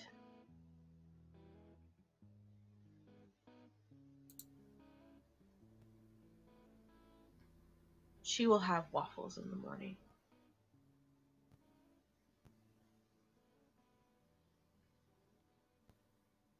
So you're not going to see her now? You're just waiting for the morning? No. I have a job. I can't go see her now. Yeah. But She's live. I think... Is there anything else anyone would like to do on that particular day, in that particular aftermath, or we'll move to those waffles in the morning? Yeah, no, Marcus is busy.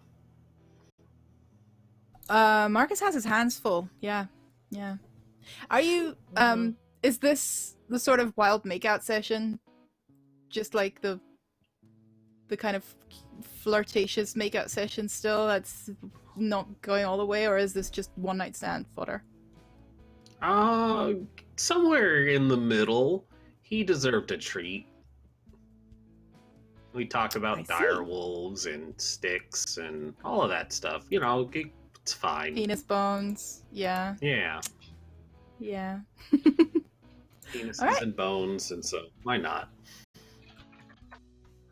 I'm not gonna name the episode Penises and Bones. He's gonna die soon. He needs to at least get something. Or Lydia, or you yes. do that though.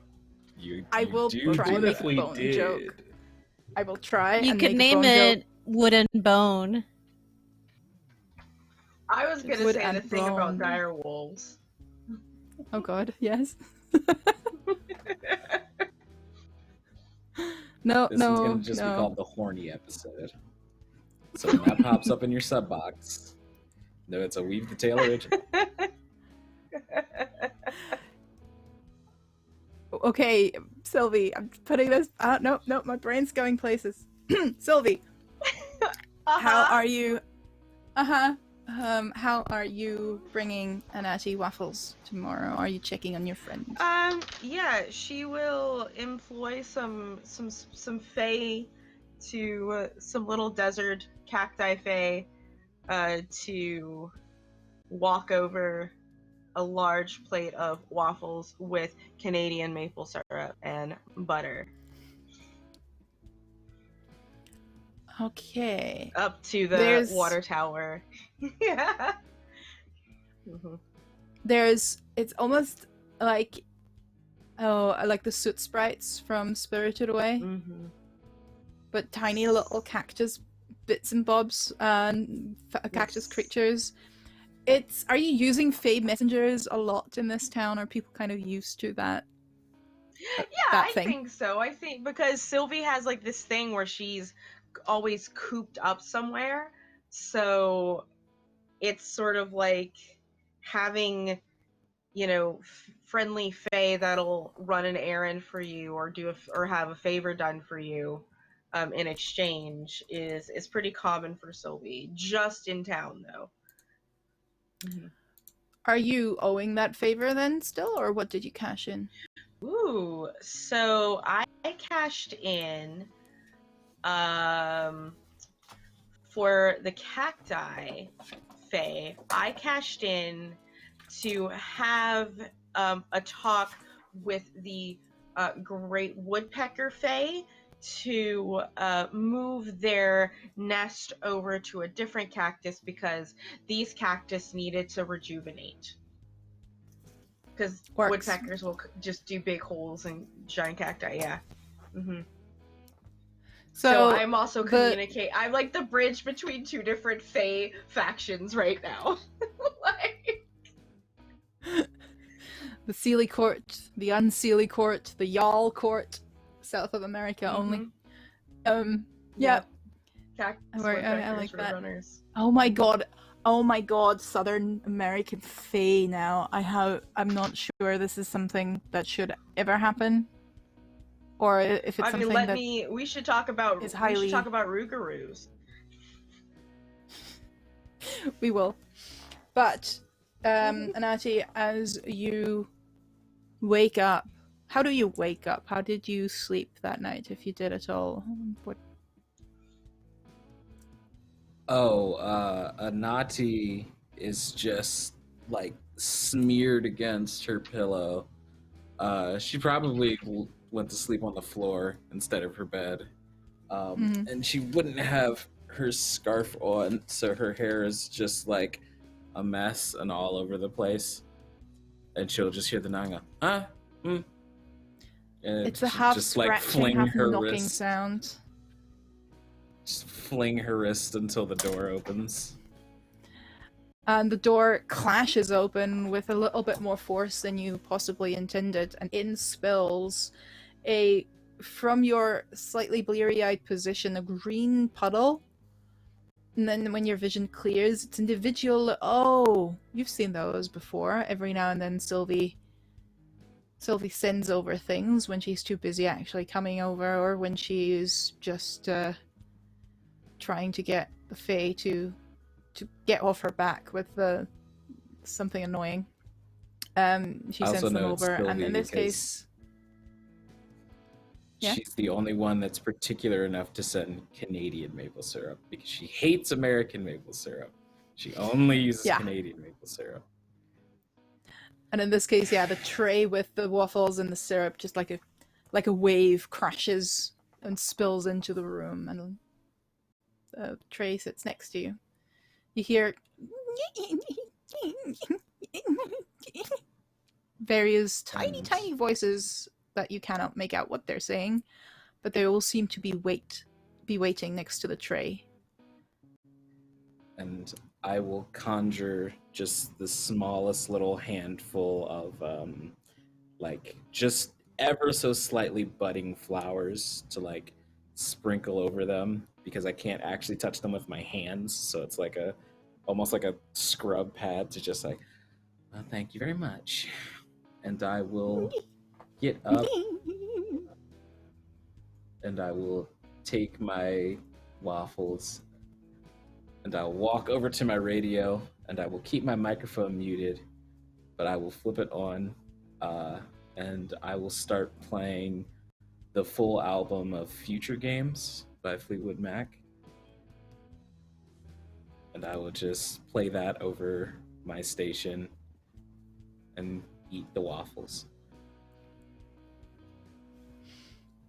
Before you remember that unease and that feeling of wanting to run away from the previous day. But with every bite you take, it seems a little bit less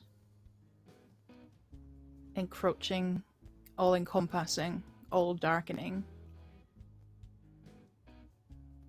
You also remember what you talked about when Sylvie found the wood-carved figurine, about how when you make something for someone, there's always a little bit of magic in it. And you feel Sylvie's magic within the waffles, within everything she made, the breakfast she made. She doesn't always say it. She doesn't always get the right moment or the right words. The magic is there.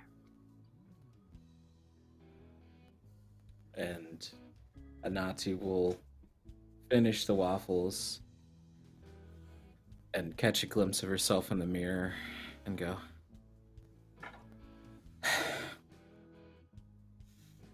okay. And I'll grab an empty pot, which I will fill with dirt, and I will cast a spell and make a small sapling that I will leave on Pano's front porch on my way to Bad Moon Rising.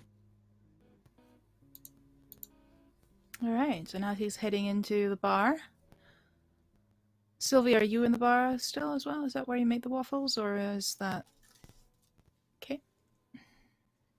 Them at home so that she can begin her cast in the morning, and she'll probably make her way over to the bar probably right after about 12:30 in the afternoon. She would make her way to the bar for lunch. Then we'll head down to Naneshka. How did you wake up today? How are you this morning? Very tired because she did not wake up, as she did not sleep. She stayed up the entire night. I'm gonna say for now you take a -1 to all your stats. Okay. Actually, no. Just mercy and wisdom. Your severity is still the same because of who you are as a person.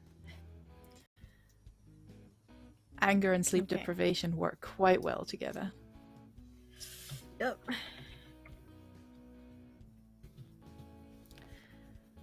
It's temporary, obviously, but the sleep deprivation is definitely getting to you and your magic. So, how did you pass that night that you didn't sleep? Do vampires sleep?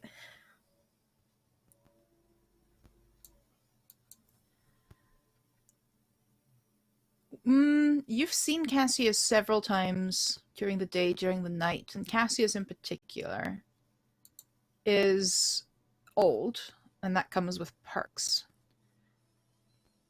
I will say at some point he probably told you that it's optional.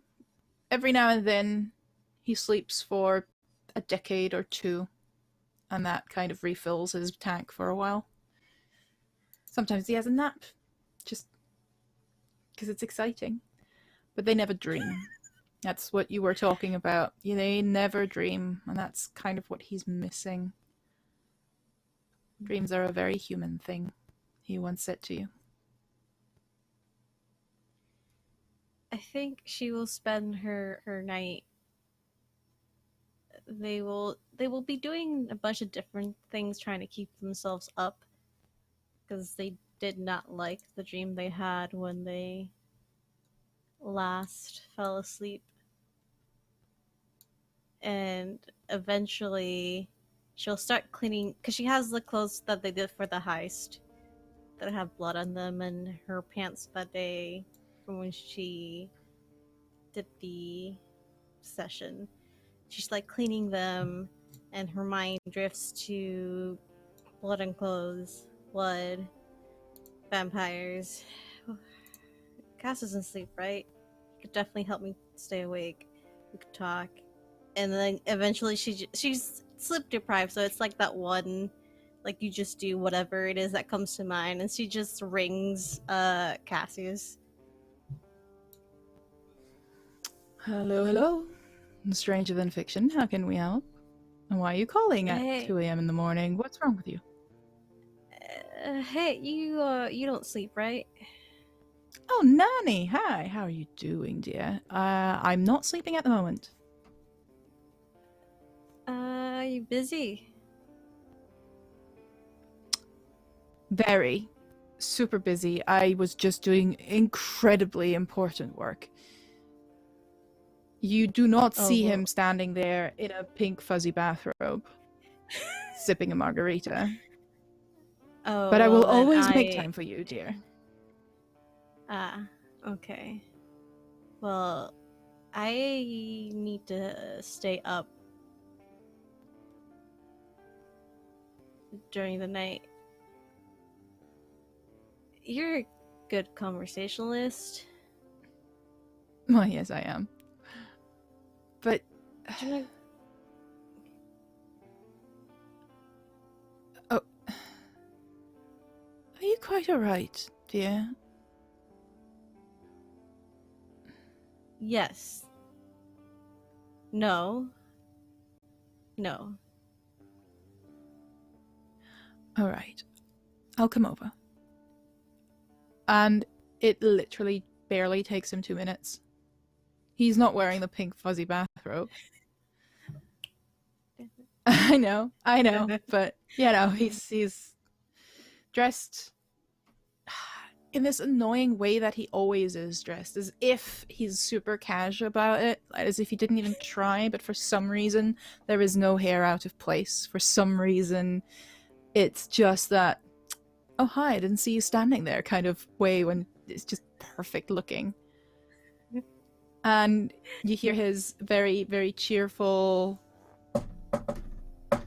knock on the door. It's open. You're also very cheerful for 2 o'clock in the morning. Well, this is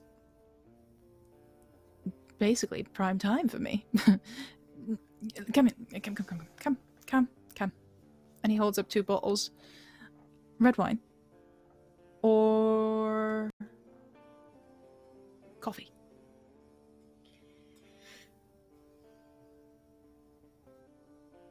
I really want to drink, but I need to stay up. So she'll go for the coffee. I thought you'd say that. Also, not bottle, it's just the canister with the coffee in it. I drink coffee, I know what adults do. It comes in bottles. Well, alright. Clearly, you are not in a good state, and no, this time don't lie to me, I've been seeing it for days. You are asking for coffee, and I will give you all the coffee, the best coffee, in fact, that you will have ever had. But then, my dear, we're going to sit down and talk. No. You have 20 minutes to mentally prepare yourself to open up to me. See ya. And he bounces into your kitchen and you hear things that's okay. moving. Well, right. And I like to think that her apartment is really small, so whatever is necessary. So there's like a kitchen and like a living room that's like also kind of like a bedroom. It's not much space, but she keeps it tidy. But it's her organized mess. But there's definitely, she has bandaged her hand as best she can, and there's definitely like a wall with a burned spiderweb crack from where she punched it. She just sits down and just... And he eventually has brewed the coffee. The smell filling that little apartment is raising your spirits a little bit. You haven't had any interaction with those spirits that plague you throughout the evening. You've kept yourself awake with various methods of distraction, some of them more successful than others. Always a little bit afraid that they'd be there, even while you were awake, that they'd be there to haunt you, to torment you, but nope. Nope. So far nothing. When he brings the coffee, you sit down on, is it a couch sort of, or did you take a chair? There's like those chairs for like the countertop in the kitchen, but there's also a couch. I think she would have laid on the couch. Just very unceremoniously. You lay on the couch, and at some point you basically see him sort of bend over you from the other side, so his face just comes in view. I don't like that sigh. I didn't bring you here to judge me. No, that's just side effect. I can't help it.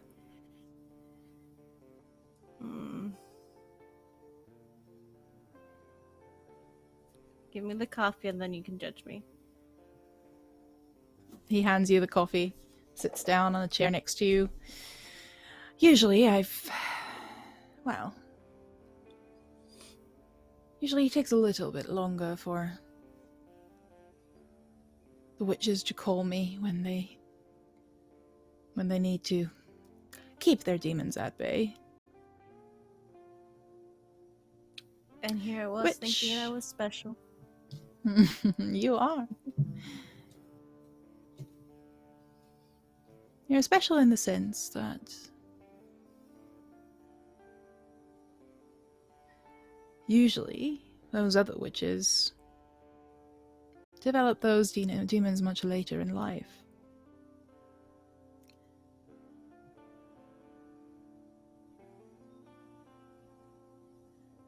I don't know your story, and I'm not going to pry,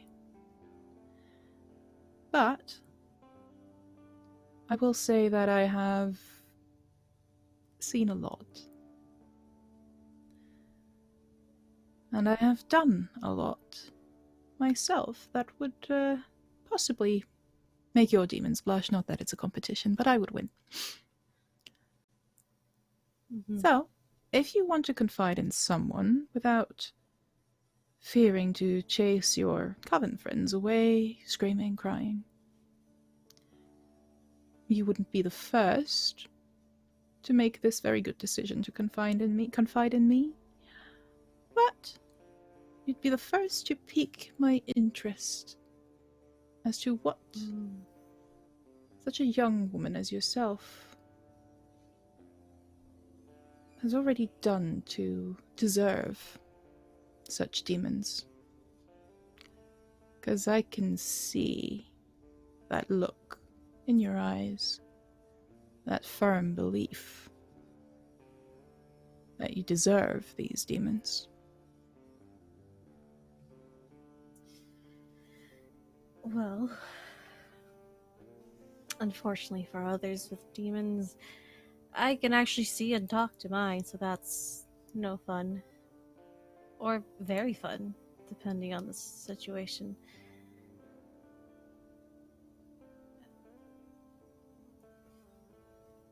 Tell me, Cass, have you ever, in your long, long life,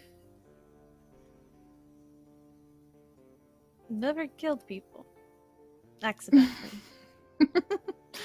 Oh, accidentally. Yes.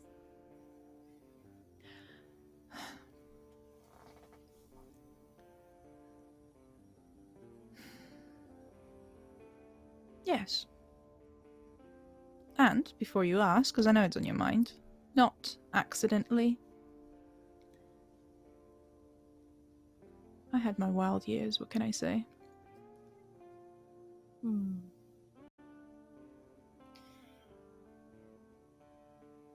Well,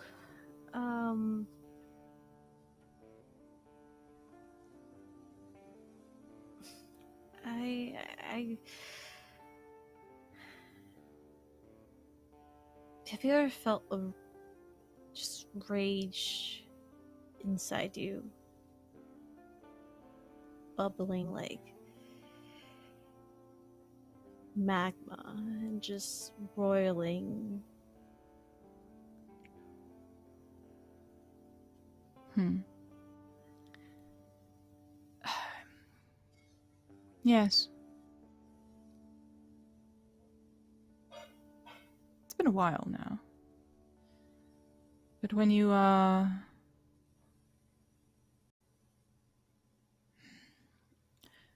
When you are a born vampire,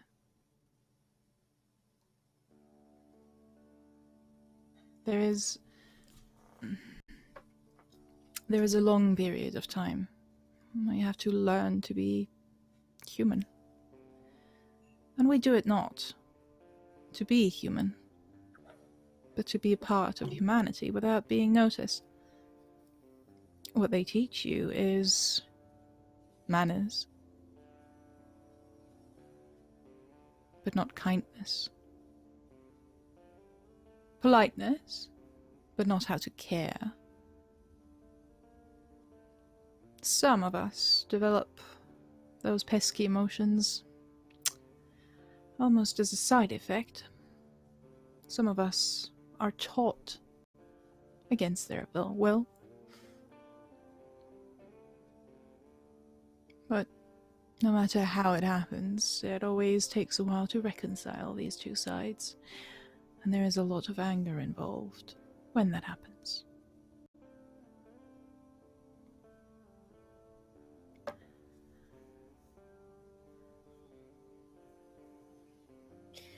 Well, I don't think that anger is necessarily not human.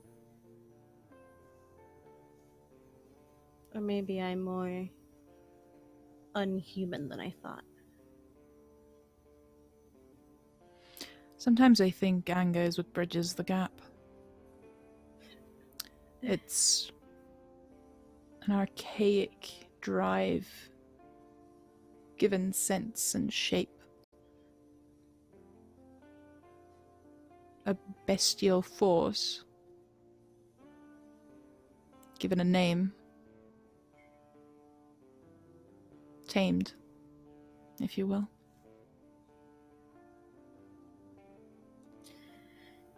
If you take a beast and tame it, it's still a beast, just waiting for whenever it can be free again. You consider yourself a beast, then? Consider Oh, my you're talking rage about me. beast. That's yet to be seen.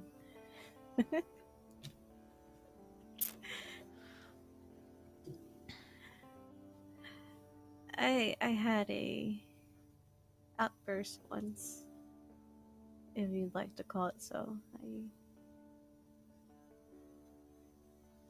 I had just figured out I could do magic. Exciting. Not too long. Not so much when you burn your own house down. Well, I know several people who would still call that exciting, but I see your point. No one was hurt then, though my parents were pissed. But,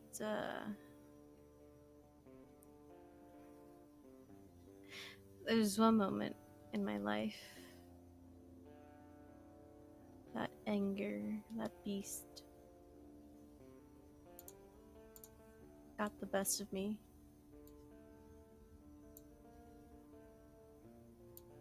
For the life of me, I cannot remember what happened completely. All I remember is heat and fire and people screaming and destruction and death.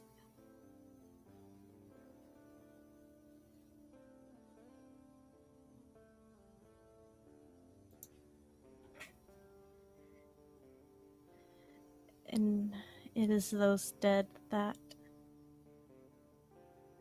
have become my demons recently. So it's them that try to turn the beast against you. Yeah. I thought I had a lid on it. That I could. Demon, Yeah. if you will. Yeah, a cap on it, but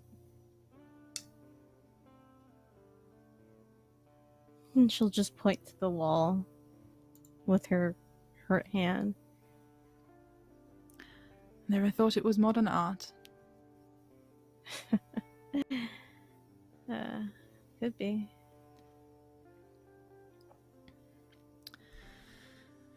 Are you asking my advice? Or just my company? Both.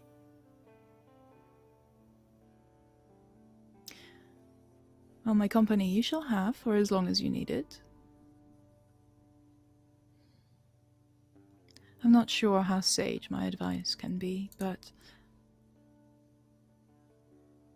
it's interesting. Over hundreds of years, the great personal tragedies for you and your kind, they're so small in comparison, but they mean the world to you. That is powerful in its own right. And I've seen people draw immense power from it, until the good they've done has completely overshadowed the original deed, and yet, in their minds, it still looms greatly.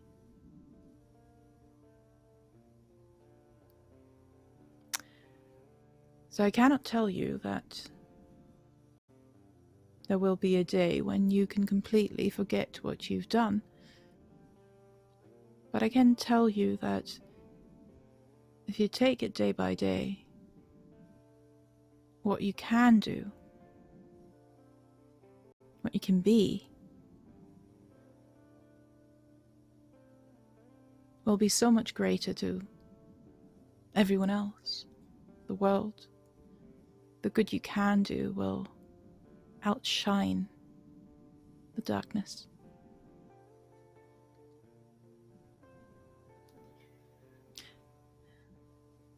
I've been trying to be a little bit of a light. I'm not very good at it just yet.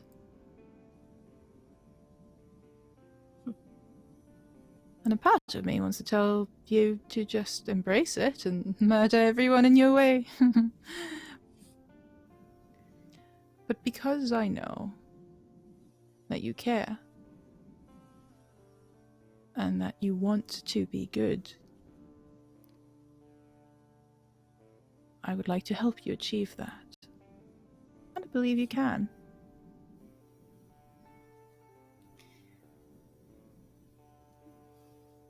Do you want to help me because you're bored or because you care?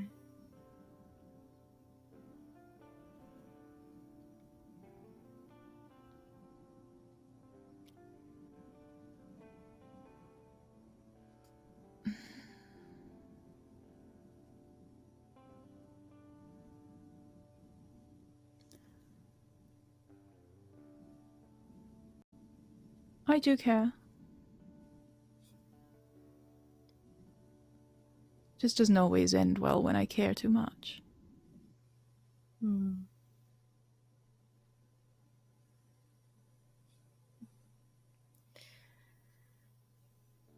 can see that happening.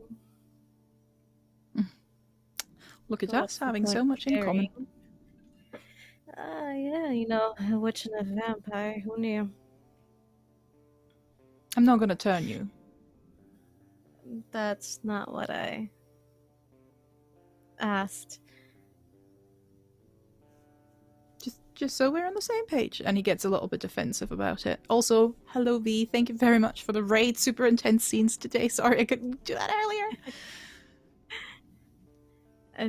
Have you had many people ask you to turn them? Yes. You'd be surprised. Or not, I don't know. The amount of humans who think they can fix their problems by turning It's actually quite staggering.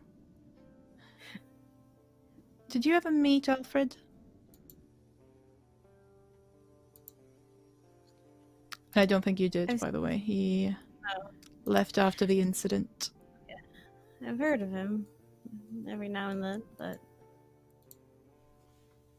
no. He followed the path of Lilith. He was quite gifted as well.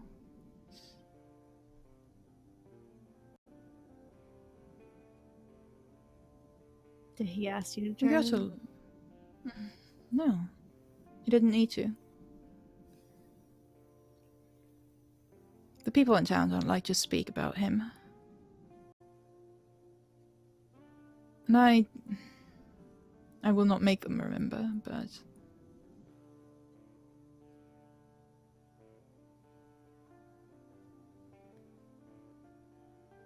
He helped people like yourself by giving them what they thought they wanted. A witch powerful enough to be able to apply Lilith's true form to humans. A great sacrifice would be required, of course, but those desperate enough were willing to give it. He was powerful, but I did not agree with his methods.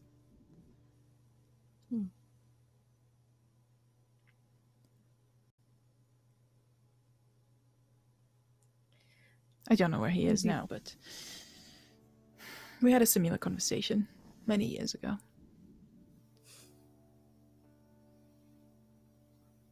Well, I can say that while I do enjoy the company of the vampires around me, I do not envy your long life. It's a burden and a curse. There's only so many MASH reruns you can watch before you get a little bit stir crazy, you know? Yeah. I can imagine so. Well. And she'll she'll sit up and pat the couch next to her for him.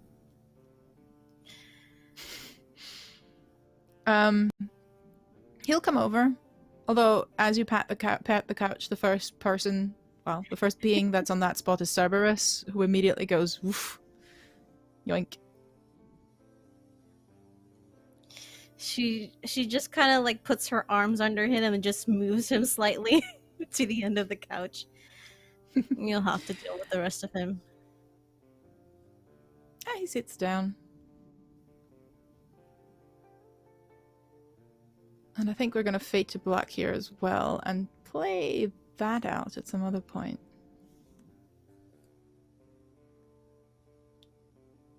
Okay. You can't all get laid in the same episode, friends. Like, we still have a couple of eps later. Just slow burn. Darn. She was just gonna lay her head on his shoulder and drink her coffee.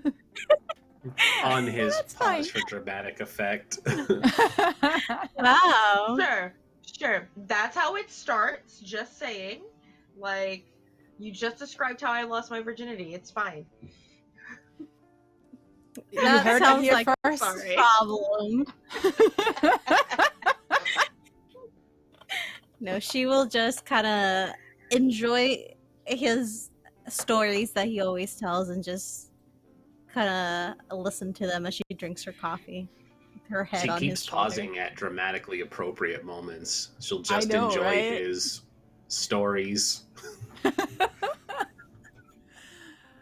Okay, and I think this is then where we will actually end the episode itself, because a little bit early, but we've had a lot of pretty powerful emotional scenes today and a little bit of respite, I think, as the palate cleanser, even though, of course, not all problems are solved, far from it, but with some magic transported via fake creatures between two friends, a little bit of comfort from a vampire, and of course comfort from a mechanic in various ways.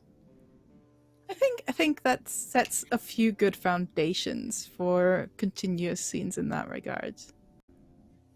How's everyone feeling with that whiplash of today? I'm feeling great. That was an episode. It's That was Yeah. an such a episode. good episode. I got Glad to you enjoyed it. reveal I'm that glad my everyone's super okay. happy girl is actually a sad girl. It's awesome. Was that your plan You- from the beginning, G, to make her a sad girl in the Yes. end? Or were... Yes. Yeah, okay. I'm happy to help, because I'm like, I don't want to constantly be the person that makes people sad and face super No, horrible that's- demons and dramatic backstory. That is Anati by design. She so heavily outwardly tries to be the little ball of sunshine because the only thing that really makes her happy is other people being happy. So Yeah. also I can her feel that. name. Oof. That name The reveal name- was the great. name- The name thing came Yep. up. I love it. That is yeah, I didn't super have a plan for how that conversation would go, but when you kind of booked into that direction, I'm like, oh. Go for it. Yeah. For anyone, just because I know her last name isn't on here, but Anati Rossford, she woke up in Rossford, Ohio, which is actually not that far from where I live, and Anati Illuminati. It's a thing. Only thing she remembered. Yep. Sylvie, Val, how have you been doing? You got a little bit of a setup there as well, a little bit of a wingman situation from chat. Thank you very much for that. Yeah. Nothing super dramatic for you yeah. this time around, No. but She kind of had hers last week, with the reveal that her cousin was seeing her grandmother and stuff like that. But yeah, no, I'm good. I'm having a great time. we do also use question mark check-ins every now and then for those big scenes, and I do heavily recommend Yep. for everyone who's watching to always have those safety tools at hand just to make sure everyone's on the same page. We have our little lines and veils docs as well, which I looked at before doing the more dramatic dream sequences today, so that can get a little bit fucky. But just so you know what's happening behind the scenes, we are in constant communication. And we were definitely in communication with the scene with Naneshka and Marcus, because I'm very sorry, Yeah. Alessa, that I kind of plotted So with sorry. Windows here too. So sorry, like my bad. we were mean and we planned it. Yeah. So are you doing okay, Alessa, and where's Nan You're at the muted, moment? Alyssa. I mean, other than with her head in a vampire's lap. I'm fine. I really enjoyed that scene. I thought it was perfect. I was like, Marcus, why are you talking to me like this? I thought we were friends. Marcus can be sassy when he's evil. Marcus, you're so sassy when you're evil. But I think that was a really I played it off as like letting her anger slowly boil over and having that physical representation of the tree burning. And even though I didn't say yes, I did take that charm to had it boil over. And she was, had he said anything else, she would have just burned his face. Because sleep deprivation is not it's not good to control your anger. Nope. And I really enjoyed that scene with the kind of the face, my mom being slowly burned away to reveal that skull. So Good stuff. And the moment you were like, "Oh, it's a dream," I'm like, "Oh God, I gotta go home." But yeah, it was great. I'm glad I was able to like have that little scene of her going home and staying up, because for someone that's been having nightmares, I don't think you want to sleep. So No, it makes perfect sense, and I do like the slow decline of her sanity there, if you will. And then she asked Cassius for a little bit of help. We can chat a little bit behind the scenes as well for a future setup of these two. Because in case you haven't noticed, everyone's shipping people. There's a lot of shipping going on here, and I'm happy to oblige, of course. Marcus being now a step closer to his mechanic, Jake. Oh, I just saw your comment, Alyssa. Marcus needed Jake to look under his hood. Okay, cool. Cool. How are you? How are you doing, Rendez? Oh, I'm great. This was fun. I'm always good. In those lines and veils, I always just put "fuck me up, fam." So this is great.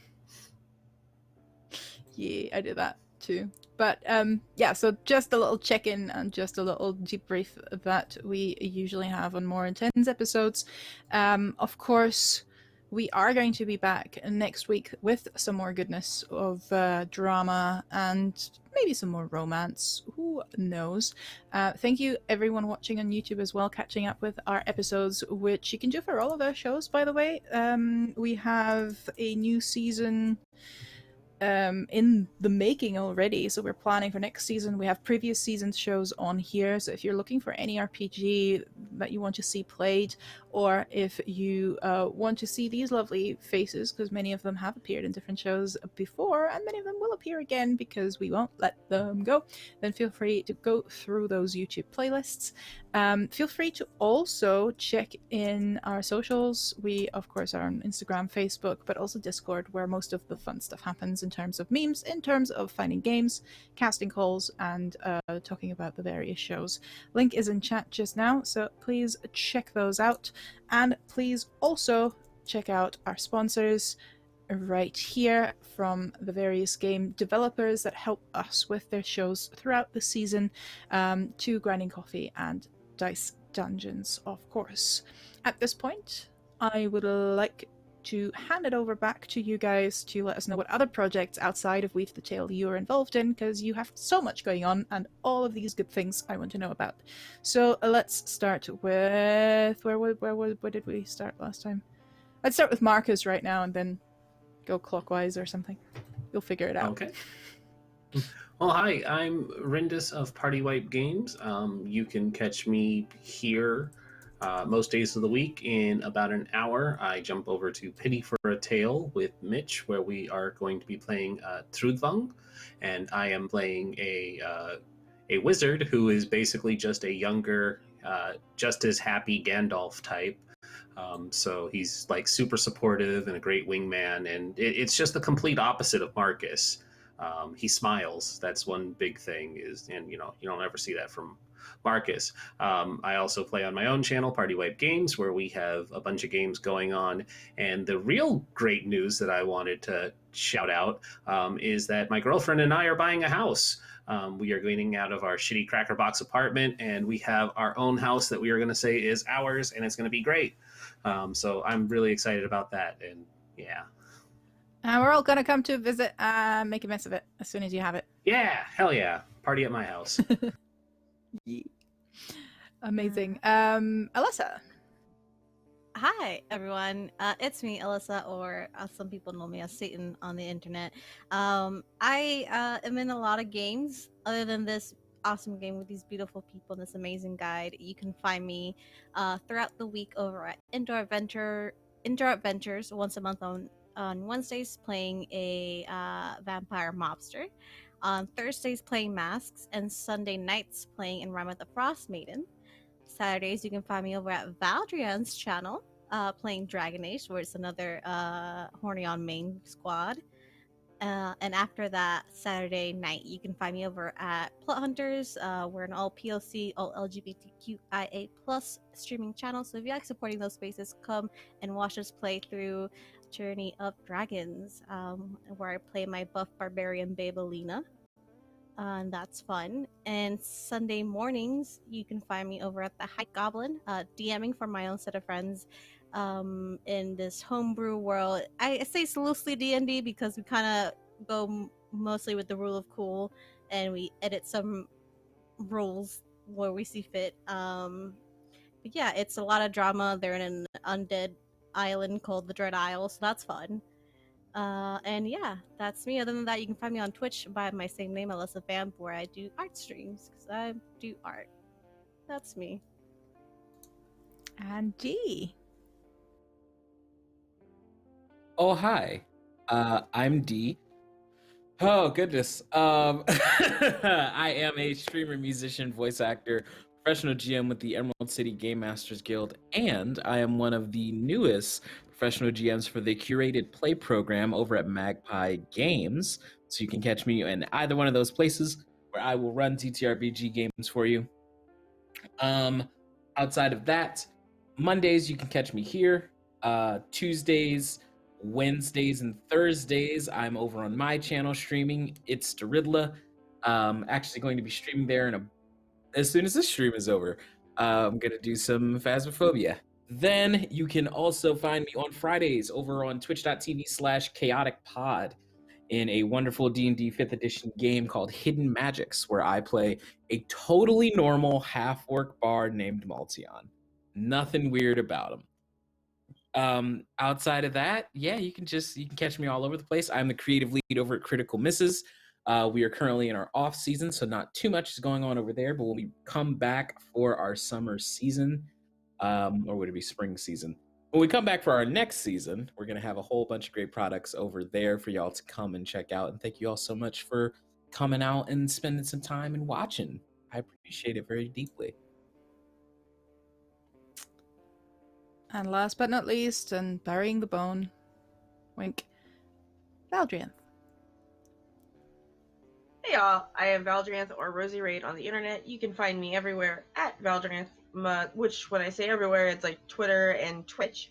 I produce TTRPGs for myself and my friends over on my channel. We have a pretty light week. I say that. It's just that instead of having 2 streams on 2 days, it's just 1 stream on those days. But on Wednesday, you can catch some Dungeons and Dragons. On Thursday, you can catch The Expanse. Friday is Lancer, and Saturday is Dragon Age. And I am also, if you check out my Twitter, currently accepting pitches for a 10 to 12 episode show. I have like a list of games that I have already spent money on. So if you have an idea for any of those games, send me a pitch. I will either be like, yes, that's cool, or it's like, yes, that's cool, we'll do it, but not on this day. Like, kind of thing. I'm pretty easy. Come and hire me. I'm really good at what I do, I think. I hope. Yes. Can confirm, have played on that channel and it was fantastic. So thank you very much, all you lovely faces, for being here, and thank you for watching and for supporting RPGs being played online, because we're all locked in and we all need a little bit of escapism, and you all make this possible. 50% of our donations and 100% of our Patreon always goes to the cast at the end of the season, divvied up. So if you want to help with that, see if there's any shows you want to help with, influence with your donations or your subscriptions or your Patreon. Patronage. Patronage is a word. I know, I'm smart. Anyway, we are going to finish up here now, and we're going to hit right over to Colin Omicron, who is playing Monster of the Week on his channel. He's a bloody fantastic GM, and especially with Monster of the Week, and we have a couple of faces playing in that you know from this channel as well. Anna, Savvy, and Wally in particular they are just starting up as well, because they had, I think, a session 0 last week that was streamed, and they're on Colin's channel, so he will talk for half an hour until things get going. So yeah, you're just missing first 10 minutes. Don't tell him I said that. Anyway, I'll send you over there. Thank you very much. See you next week. Bye, everyone. These are the tales we weave. Tales of magic. Tales of mystery. Tales exploring the beyond. And while we continue to grow, even more adventures await. In the depths of the unknown. Will you join us in the telling?